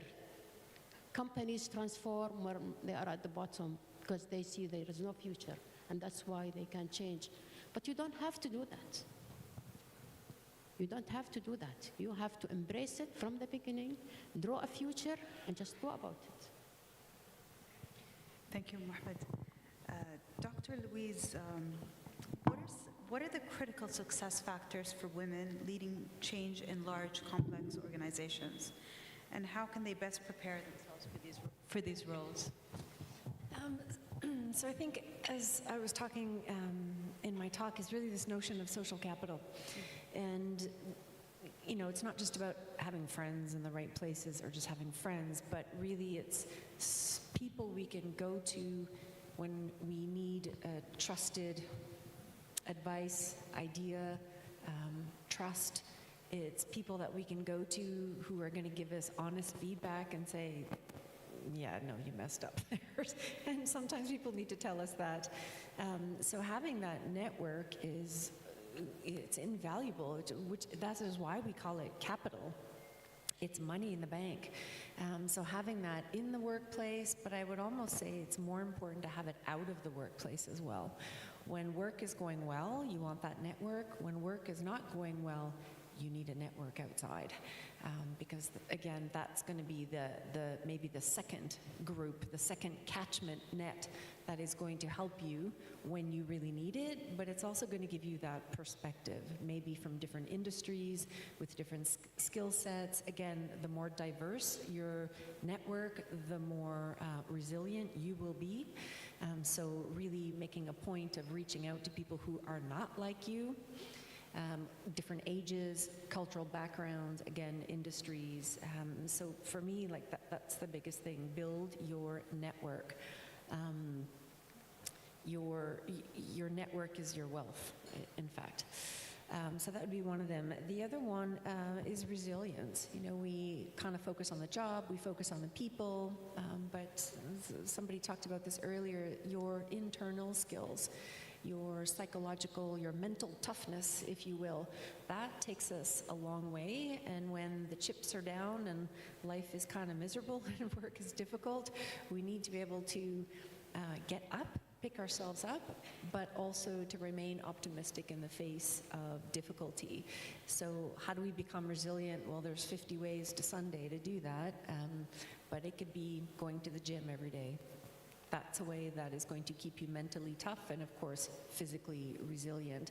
It could be, again, having a good network around you. It could be relying on your faith. It could be having fun and trying to take pleasure in every single day, even if it's doing something for 10 minutes. But it's really the reminder that these psychosocial assets that we need, like resilience, we need to invest in those as well and build in those as well, because who we are as people, we bring that to work. And these are really, it's a factor in your success. If you don't have that, the first sign of challenge, you will crumble, and it becomes very difficult to stand up in the face of challenge. And the other thing, I think, is just the ability to communicate well. So communicating in the sense of being able to communicate with your team, articulating that vision that you talked about. What does that vision mean in terms of behaviors, expectations, standards, but also communicating well to be able to influence other people. Because again, it's not because you have a good idea that somebody's going to listen to you, it's because you have worth, you have influence, people respect you, they are more likely to listen to that great idea that you have. So how we communicate, but also for ourselves, being able to ask for what we need, being able to identify what we need. And these are two different things, and they're both very important. Asking is one thing, but if you don't know what you need and you don't know what you want, it doesn't matter if you're a good communicator.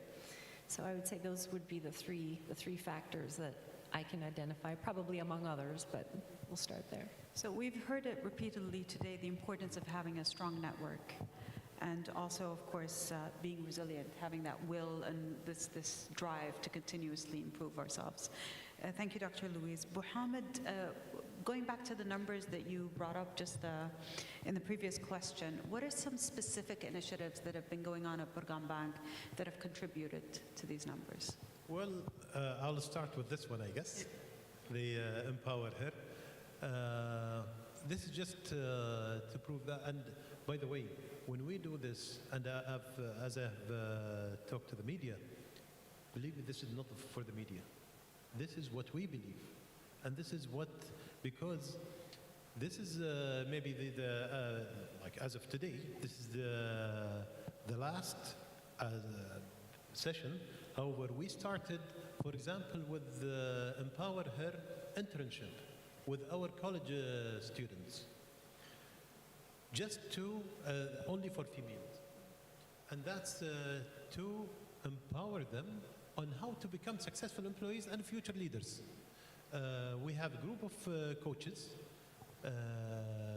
taught them the presentation skills, how to have the self-esteem, how to not to think that, well, I'm a woman, if I get pregnant and get married, I will lose my job, or I will lose my promotion, I will lose.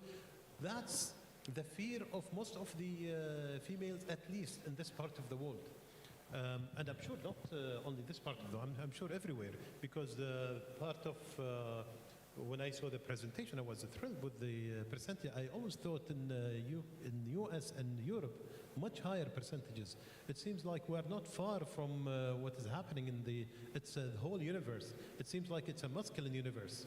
So that's exactly why we're doing, as I said, part of what we're doing is the Empower Her, starting with the youth. And then I loved what some of the female employees are doing, the Lean in Circle.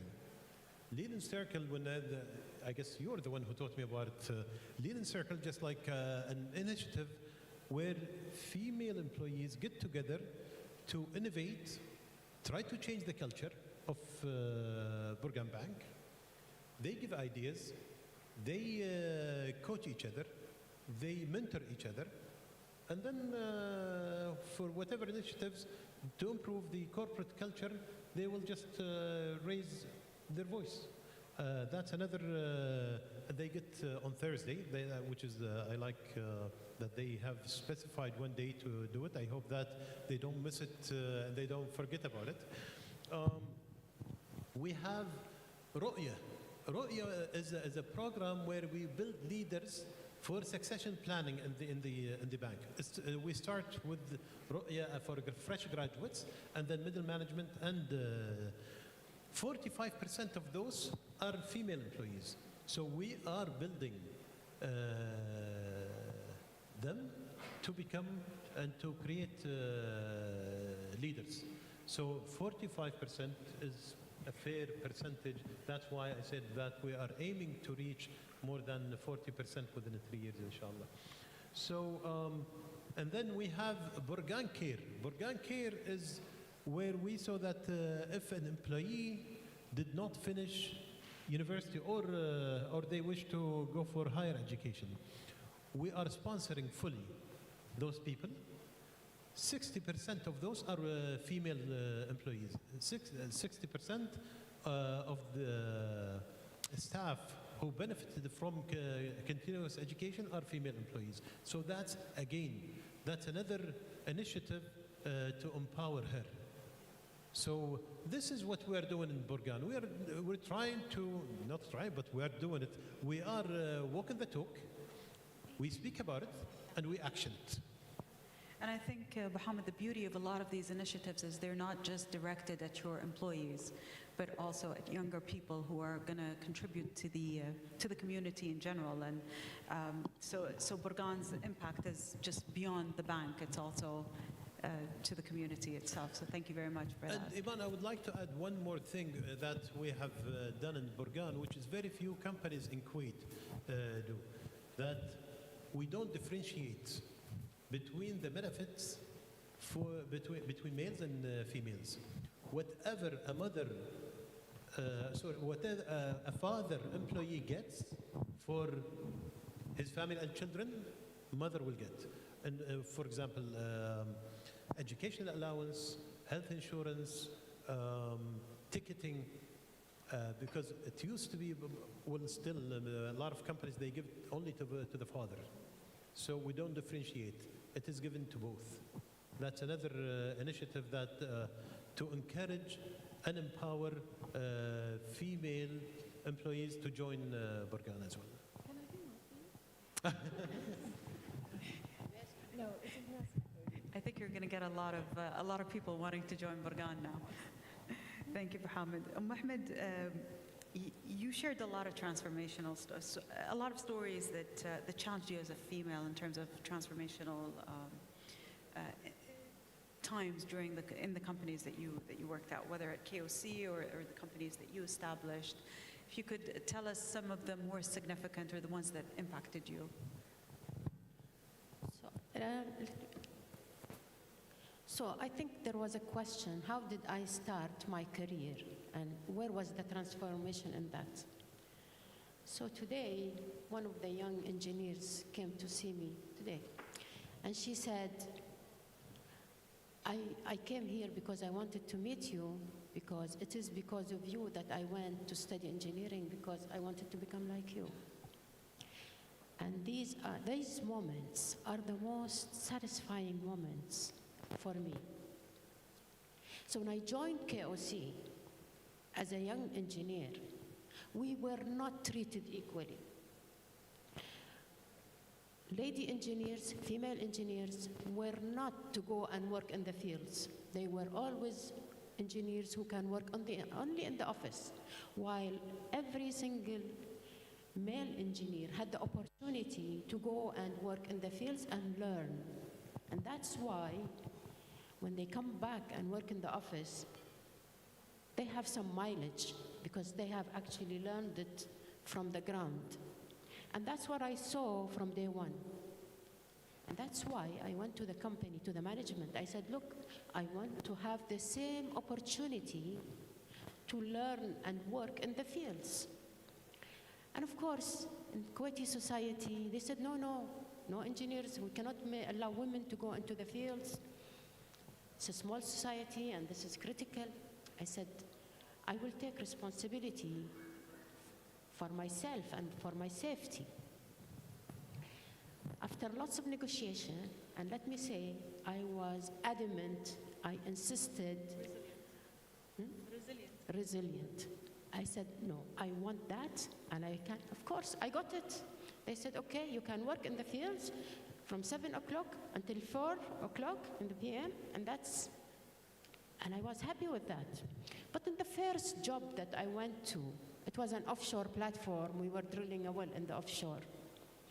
On that one single job, I spent more than 24 hours on the platform. So this was rule number 1 broken by the company.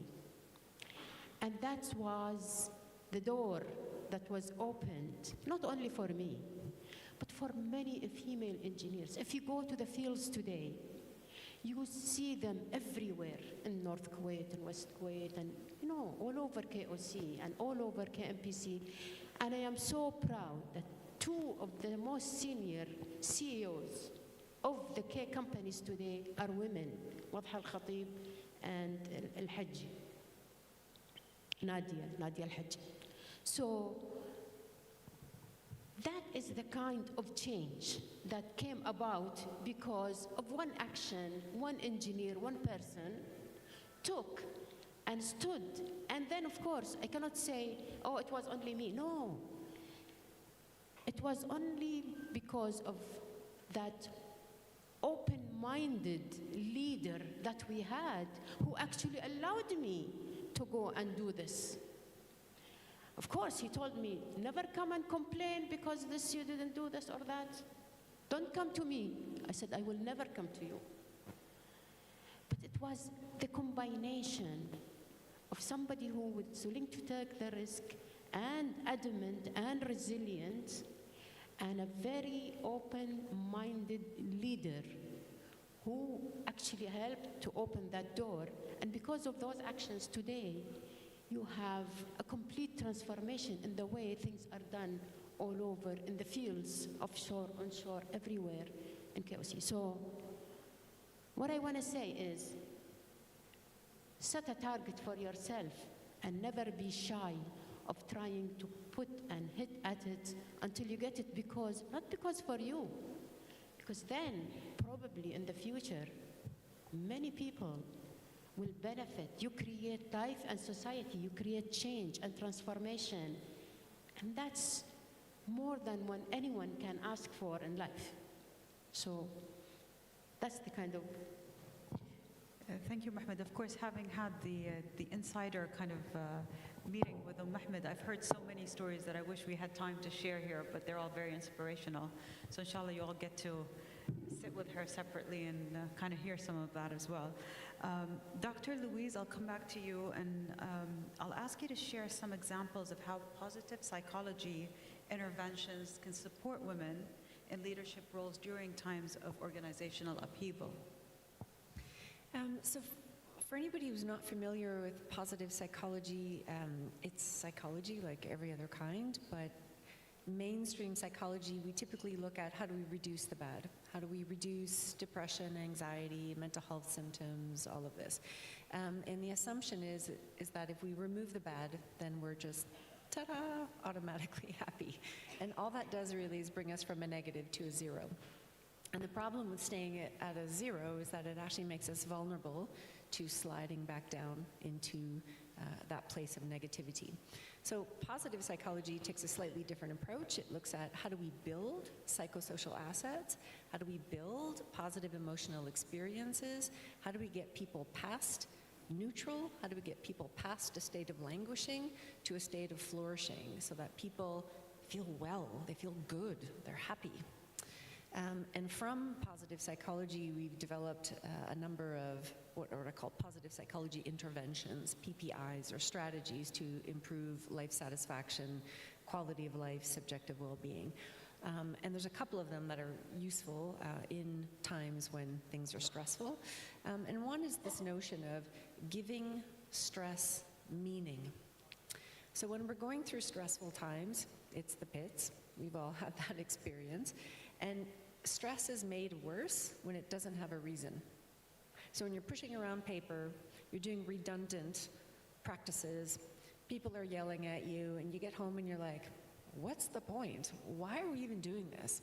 That takes a real huge toll on our health, our psychological well-being. It influences our relationships, makes life terrible. But if we have a reason for going through stress, like, I know if I put in the work and put in the effort, I'll graduate with a university degree. Or, for example, let's say your child is sick, but there's a reason to stay at the bedside at the hospital for weeks on end because you love your child.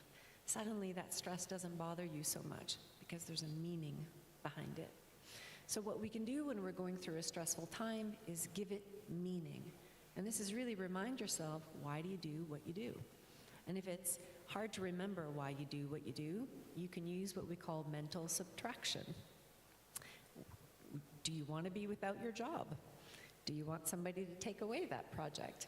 Do you want to be without your partner? And suddenly you're like, no, leave it, right? I want the job, I want the partner, I want the difficulty, because it's meaningful and it will lead to your growth. So finding meaning behind a lot what we do can be a really good source of optimism and help us build resilience. And reminding ourselves, so again, I talked about my mom earlier, and on that same little walk we were having this summer, I was telling her I wanted to try and find a board position, and it was hard, and I was getting miserable. And again, my mom is 86 and missed the whole point of the conversation. So she says, "Oh, well, how great that you get to struggle." And I'm like, what are we talking about? So she thought this was fantastic that I was struggling so hard to get a board position because she said, well, when I was young, I had 3 choices: school teacher, secretary, or nurse. And I hated all of them. I ended up being a secretary for my whole life. I hated it my whole life. And here you have all of these options and you're whining about them. And to really put things in perspective, so basically remember why you're doing what you do, and suddenly it's not that stressful. It doesn't impact us as much. And just for a fun fact, so I like to focus a lot on research, and a lot of research studies have shown that, stress is bad for us. But again, people who can ascribe meaning to stress they do not have reductions in quality of life, but they also do not experience health effects from stress when you ascribe meaning to it. So really, it's a buffer, and it helps us physically. I'll just maybe say one more, and it's underrated, and it's not really used well, although we toss the word around a lot, but it's being optimistic. I'm not optimistic by nature. I have to force myself to do it, and I think it's something we all need to do. So when you're at your lowest, or when you're on your way down to your lowest, is to really remind yourself, what's good about this? What could be good about this? What might be good about this? And you may have to force yourself, and it might sound a little fake, it might sound a little bit forced, but by forcing yourself to ask and forcing yourself to really focus on what might be good, to be optimistic, you'll find them. And it might not transform your whole day, but it will make it a little bit less miserable, and it will help you identify opportunities and at least give you the energy, the power to move forward and to keep striving. So two little ones. So finding that silver lining, right, and giving things meaning, right?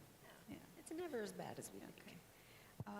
Mohammed, again, we talked about being a competency-dominated organization, Burgan being a competency-dominated organization.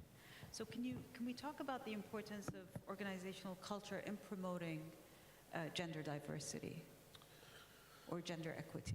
Well, see, when we talk about competencies, I don't think any of us here is a competency-less person.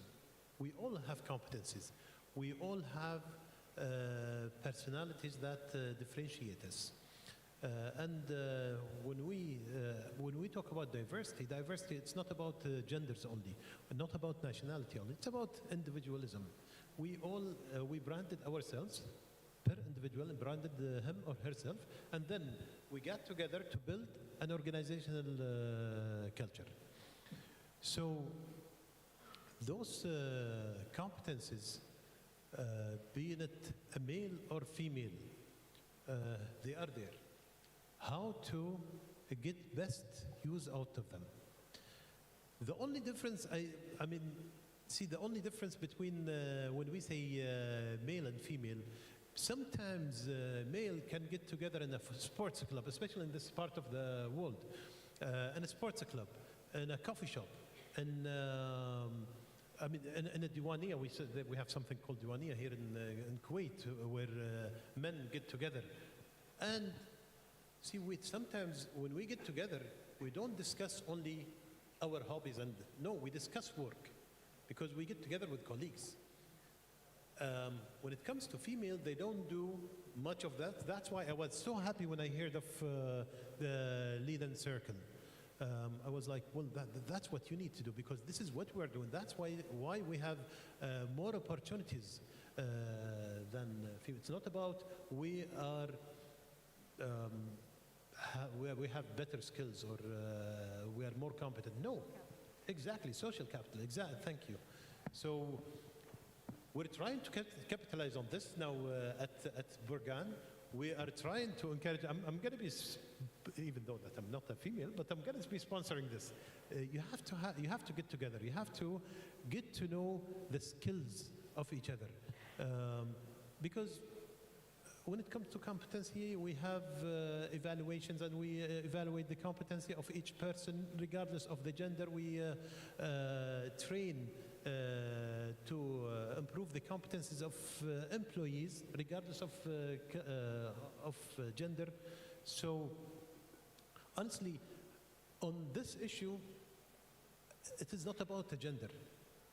It is about just give yourself the opportunity to do it. Get together, show that, and the self-esteem. I remember, and that's in Burgan, without mentioning the name, I remember talking to one of the ladies when I first joined Burgan about 8 months ago. She's like a workaholic. And I told her, you cannot do this. I mean, I would come to work, I would leave work at 8 o'clock p.m. and I would see you. I would come at 7 o'clock in the morning, I would see you. When do you social with others? When are you going to get married? When are you going to sit with family? And she said, no, I'm not planning to get married because I want to prove that I can do it. See, men do not have to do this. So I was like, no, you're wrong. What you're doing, you're just killing the other part of you, which is the social. And have the self-esteem that you can do it without killing the other part of your life. I mean, you have to have other life as well, balance. If I can add something to that, I think many women, and you can correct me if I'm wrong, I think many women want to go to the sport club and they want to play golf and they want to do all these things. It's that they're taking care of kids. So one of the things I could see in an organization, if you want to help women have the same equivalent, is to promote fatherhood. And what does that mean? So that if men can stay home on Wednesday, that frees up women to go and do what men do, right? And to have the same access to social capital. So it's about how do we balance this all out so that everybody can thrive and everybody can have access to power and opportunity and visibility and exposure, because we know it works. That's why we're here. We want it too. It's how do we make that happen? Yeah. So there's another initiative for you to work on, right? Fatherhood. Yeah, and work-life balance. Just take care of that. Thank you, Mohammed. Ahmed, my last question is to you, and it's actually a very long one because I tried to put a lot of things together. So you pick and choose. So you're the co-founder of KUWAIT Energy, and there were a lot of critical decisions that you had to make in the early stages of setting up the company. So how did you balance strategic growth with the need for transformational change? And what are some of the key leadership qualities that you believe are essential when navigating such a transformation? Yeah. Okay. So when you found a company, it's like you create your own new child. And this is a new child that you have to grow, look after. But the reality is, whatever company, it's all about people. So the first task that any CEO, any new company has to do is to choose those right people. People who are smarter than you. People who have the potential to grow and that drive to grow. You identify them. So the first skill is you identify those people and you get them on board, and then you give them the space. And they will do everything for you. Today, I'm 65. And I'm at a stage of life that I feel I just want to give. I want to grow people. I have like 5 people. I adopted 5 people that I saw the potential in them. And you know, by adapting, I mean professionally adapting them, because I want them to grow and flourish. And I used to do that, as a matter of fact, in KUWAIT Energy. And I want to talk about that program I established, which is a very unique program. So every year, I would survey the organization to identify a young person who's maybe 1 year, 2 years, doesn't matter how long they've been in the organization. But what distinguishes these people is the potential they have. And what I would do, I would bring them into my office. I will give them the title Chief of Staff. And this Chief of Staff has the opportunity to have access to my email system. So they know every single email that comes or goes. And they have to respond to 50% of them. Second, they accompany me into all my travel, all my meetings, everything. And they have to communicate on my behalf. So at the end of the 1 year, they would have established a huge network of relationships. They would have seen how the company is managed from the top. They would have understood each part of the business, how does it operate.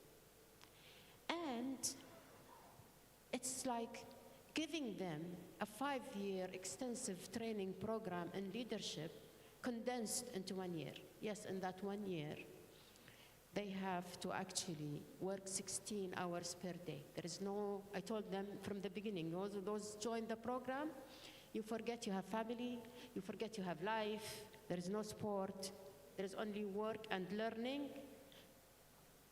And that's what I interfere even in their social life because I want them to grow. One of my guys never listened to Kuwaiti music. I said, no, you cannot do that. You are Kuwaiti, you have to listen to Kuwaiti music, you have to go to Diwaniyah. Because it was not just building their skill sets in business, it is building their character.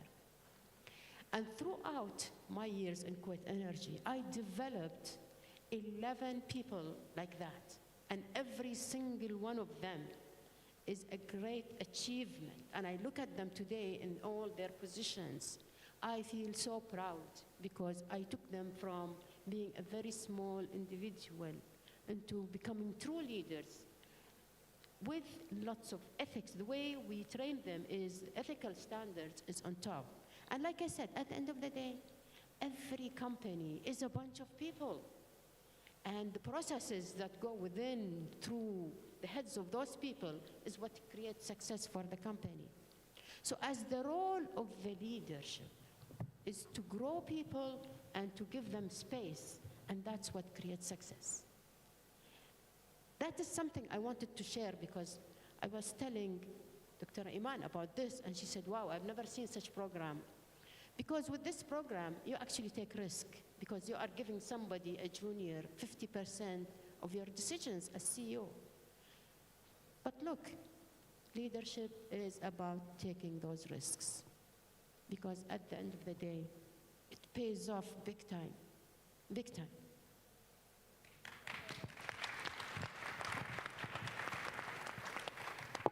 Thank you, Mohammed. And before I start with the questions, there are 2 comments here. They're actually in Arabic, but I'll say them in English for your benefit, Louise.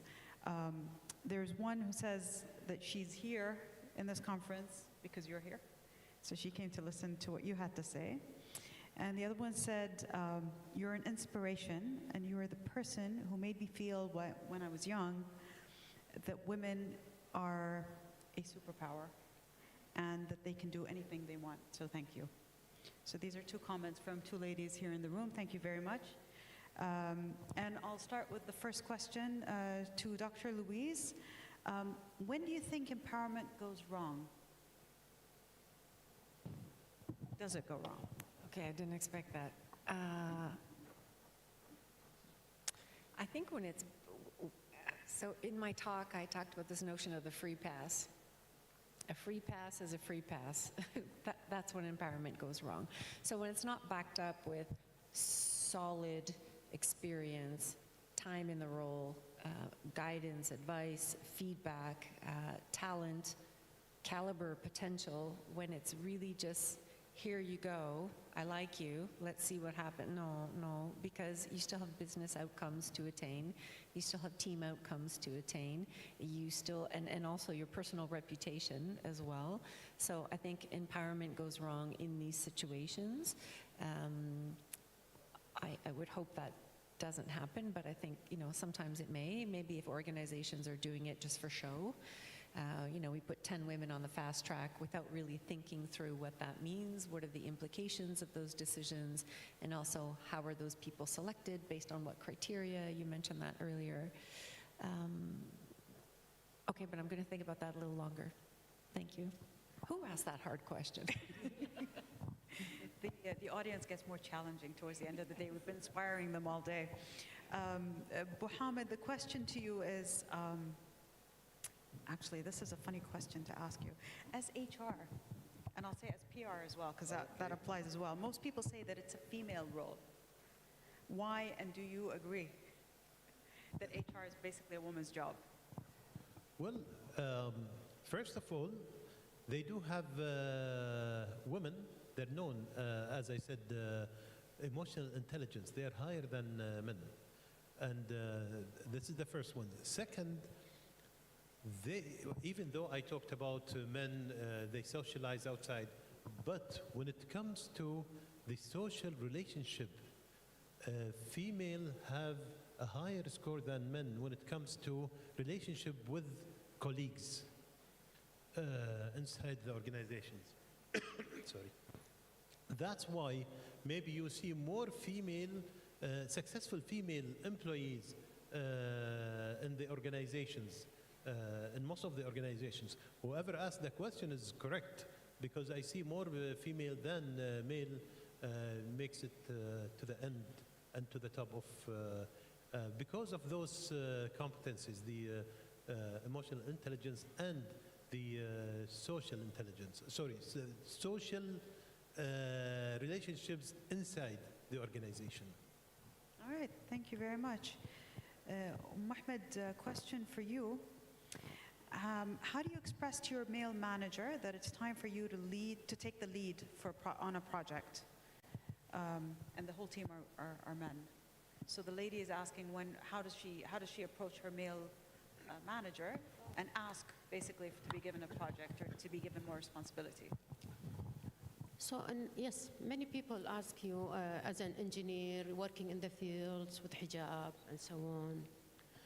Let me tell you this one thing. In my profession, when I was an engineer, I never looked at myself as a female, genuinely. I was a good engineer, a damn good engineer. That what matters. At the end of the day, your skill sets, your technical skill sets, that will define you. So it doesn't, and when, let me tell you this, if you are good at it, you will get flood of work. Every single piece of project will come your way just because you are good at it. And this is my advice to everyone in this room. Invest in yourself. Don't wait for Burgan to invest in you. Don't wait for anybody to invest in you. You have to invest in yourself and develop your skills, because that's what will distinguish you. That will open all the doors for you. That's what will bring you as team leader for projects here and there. And that's what will develop your leadership skills. But you have to invest in yourself. And by invest in yourself, if you give me a few minutes, okay? So, in the beginning, I had a very clear target for myself when I started. I wanted to be a good engineer. I want to be recognized by all my peers, not only in Kuwait. I wanted to become international.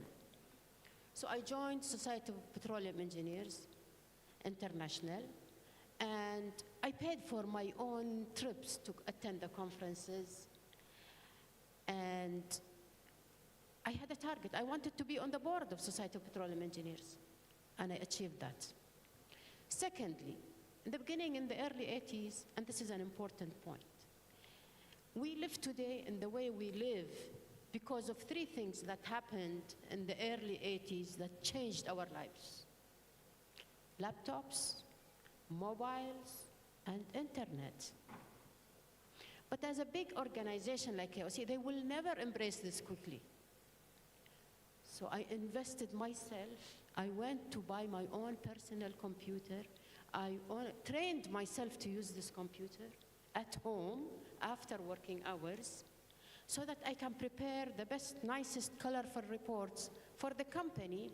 And they've never seen such reports before, using programs like Energraph, I don't know what, I can't remember all, Lotus 123, you know, for those who are 60 above. So I invested in this. I learned personal computers because I felt this will change the way I work. I didn't wait for KOC to teach me, I did KOC. And this was the reason why I know how to use PCs, is when I went on the, on the third, fourth day after invasion, I went to the office and there was chaos. I said, look, tell me, what can I do? How can I participate in this? Now we have a role as Kuwaitis, invasion, all. They asked me, do you know how to use a personal PC? I said, of course I can. And that's what my job for 7 months. I was working in the office, preparing reports on the PC for the government of Kuwait, outside. And many, many things I did with that knowledge of PC. And that's actually, because of that, I worked the whole 7 months, and I mingled with all my colleagues and at work. And because of that, after we were liberated, we could create the Kuwaiti firefighting team, and we could do the fires. So you see how things actually cascade, and it's all because I invested in myself. And this is what I want to encourage every single one of you, no matter what line of business you are in. Please, invest in yourself, look outside your domain, and think international. And I am sure just the lady from Bijor, our future, you will all have that kind of talent that can drive Kuwait. And this is for Kuwait, not for me, not for you, it's for the country. Thank you. Thank you, Mahmoud. I've been told that we're running out of time. We actually have a lot of questions. I will close with one last question to Mohammed. And it is, do you think there will ever be a female CEO for Burgan Bank? Do I think what? Do you think there will ever be a female CEO for Burgan Bank? Well, yes, of course I do. As a matter of fact, I was in a bank, an Islamic bank, before I joined Burgan. And the CEO and deputy CEO were females, both of them. And they made it from both the CEO, well, the deputy CEO came from outside, but the CEO made it from her first job, and she grew till she became the CEO. So will that happen in Burgan one day? I'm sure it will. When I say I'm sure, at the end it's a competition. Whoever is going to be better for the position will sit on the chair. I think when I want to go back to the first question, just when you said why HR like more females, because they, I mean, sorry, but they are harder and smarter workers. So they made it to become the head of HR, and they will become the CEOs. I think with the right investment, with the right succession planning, with the right empowerment, yes, we will. Is there a plan? There is some confidential information I cannot talk about, but yes. Yeah. Yes, of course, we have a plan to build succession for the future. So ladies, work on your networks, be resilient, right? Build your social capital, you know, keep learning, and don't lose hope, because apparently things are happening in the pipeline. Yes? And by the way, I always talk, when I'm speaking about Burgan Kuwait, I forgot about, we have a full table of C-suite. That table from Algeria, from Tunis, from Turkey. So they're the C-level. So wonderful. So maybe one of them will become. So there's hope there too, apparently, as well, right? Thank you very much, Mohammed, Dr. Louise, Ahmed. Thank you. It's been a pleasure having you with us on this panel.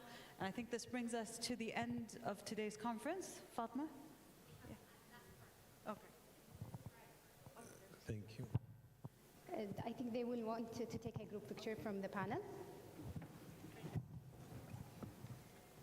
Thank you to our incredible panelists for the insights and discussions we have had on women leading organizational transformation. Your perspective have shed light on how women are driving changes, lead the resilience in today's evolving world. As we come to the close of today's Empower Her seminar, I would like to take a moment to express heartfelt gratitude, especially to our esteemed group CEO, Sheikh Adan Al-Sabah, for unwavering support and leadership. Without her vision, today's event wouldn't have been possible. And Burgan Bank Management for consistent support and dedication to initiatives like this, which strengthen our collective growth and success. Big thanks to our distinguished panelists, speakers, for whose insights and expertise have truly evaluated today's discussion. And contributions have not only enlightened us, but also inspired us to think more deeply about the critical role of women empowerment in leadership and transformation. To all our attendees and management from other organizations, thank you for your presence, engagement, and enthusiasm. Your commitment to fostering the progress in women leadership is what makes gathering like this meaningful. As a token of appreciation, we would like to present a small gesture of thanks, a trophy, to individuals who played a crucial role in the success of this event. I would like to ask Mr. Naqib Amin, GM of HR, and Mr. Bashar El-Gattan, our Acting Executive Manager in Learning and Talent Development, to come to the stage so we can say a small thank you and present a small gesture of thank you to our panelists.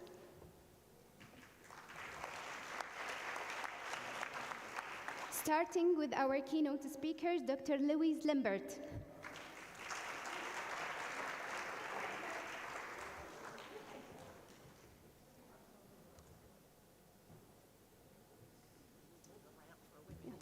Be careful.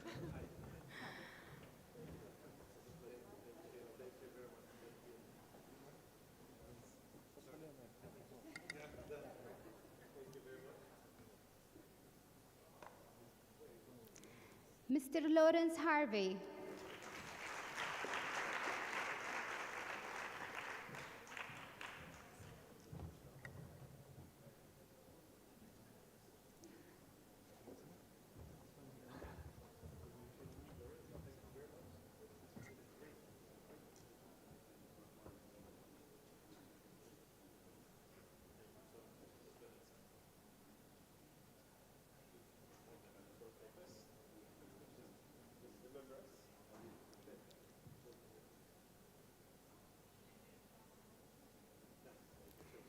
Sara Akbar.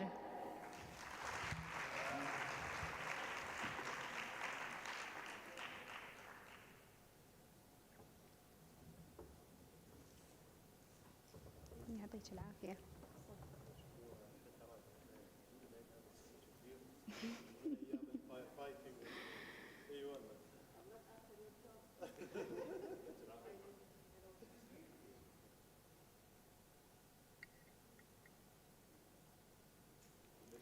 دكتورة سعاد الفقعان.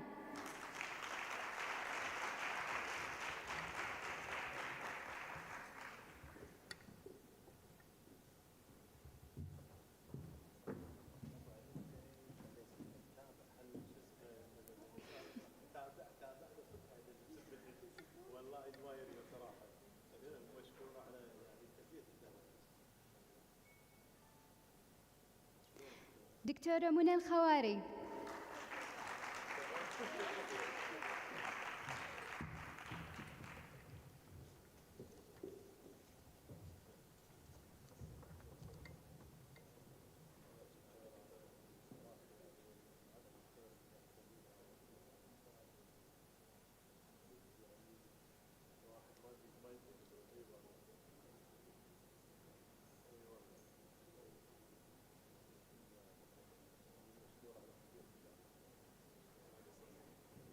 and our exceptional moderators, Ms. Lujain Saleh.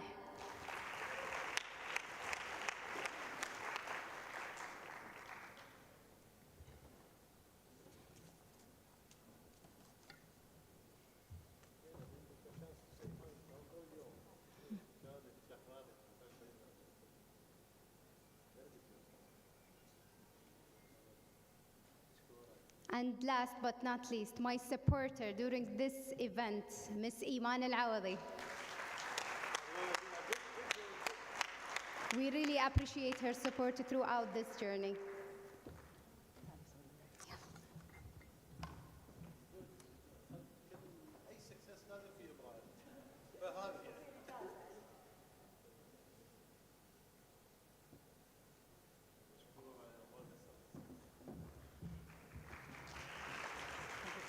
Thank you.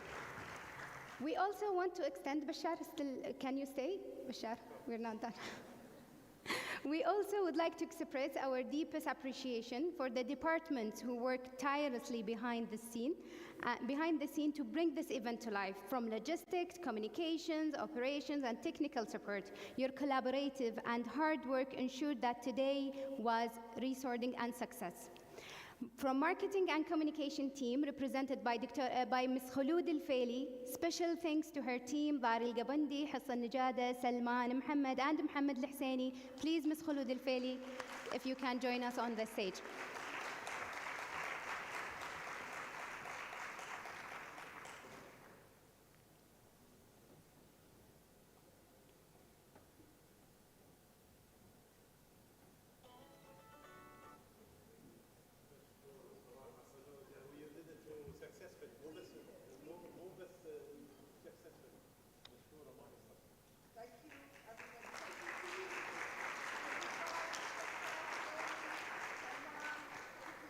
Really, it wouldn't happen without your support. Thank you, Khulud, and your team.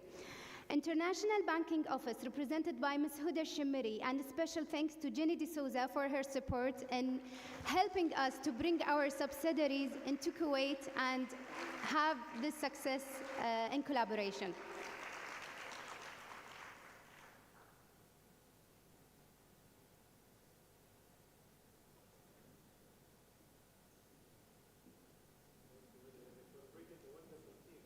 Yes. Thank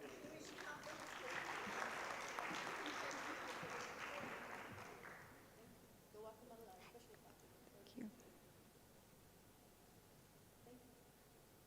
From General Services Administration, represented by Mr. Hamid Lahmoud, and a special thanks to Mr. Abdullah Al-Awadi, Hussein Buhamad, and Jamal Safwat, and the team for their support during this journey of Empower Her.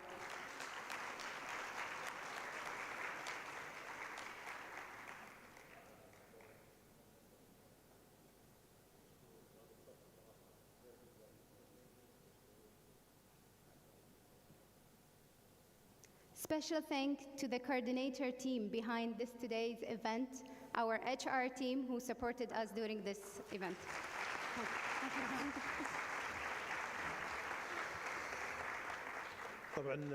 Thank you. Thanked everyone. I guess a very special thank to the training team, Bashar and his team, especially تعالي Fatma. يعني صراحة I don't know what to say, but she was working on this event with everybody while she was doing the day-to-day work, and I got to know a secret that today or last night she stayed at the hotel here with her own expense. Give me the fatura, inshallah, just to make sure that everything is right and the right perspective. Thank you, Fatma, صراحة. Thank you, طبعا Bashar, and يعني I'm sure your support.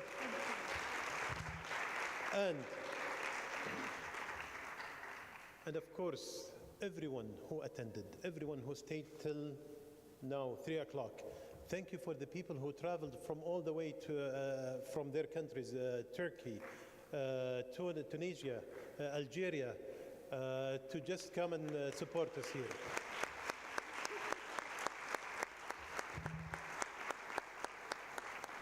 And I hope that you learned the lesson. Just invest in yourself, as Dr. Sarah Akbar said.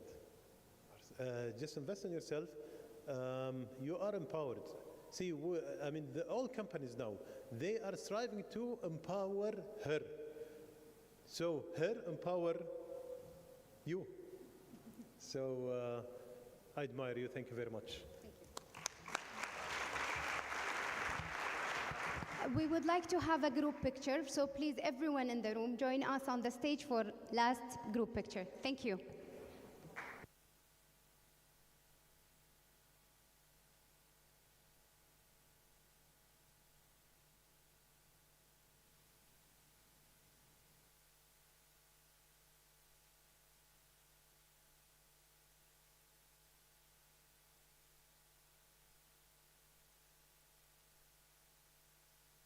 حياكم الله على الستيج for a group picture. Thank you.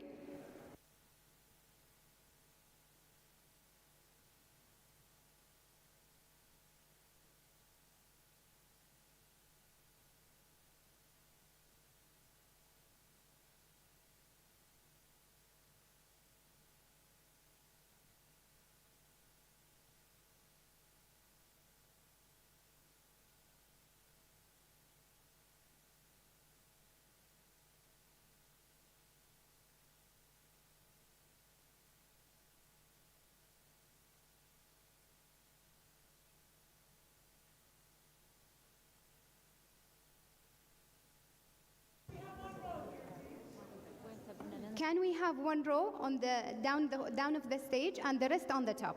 Thank you.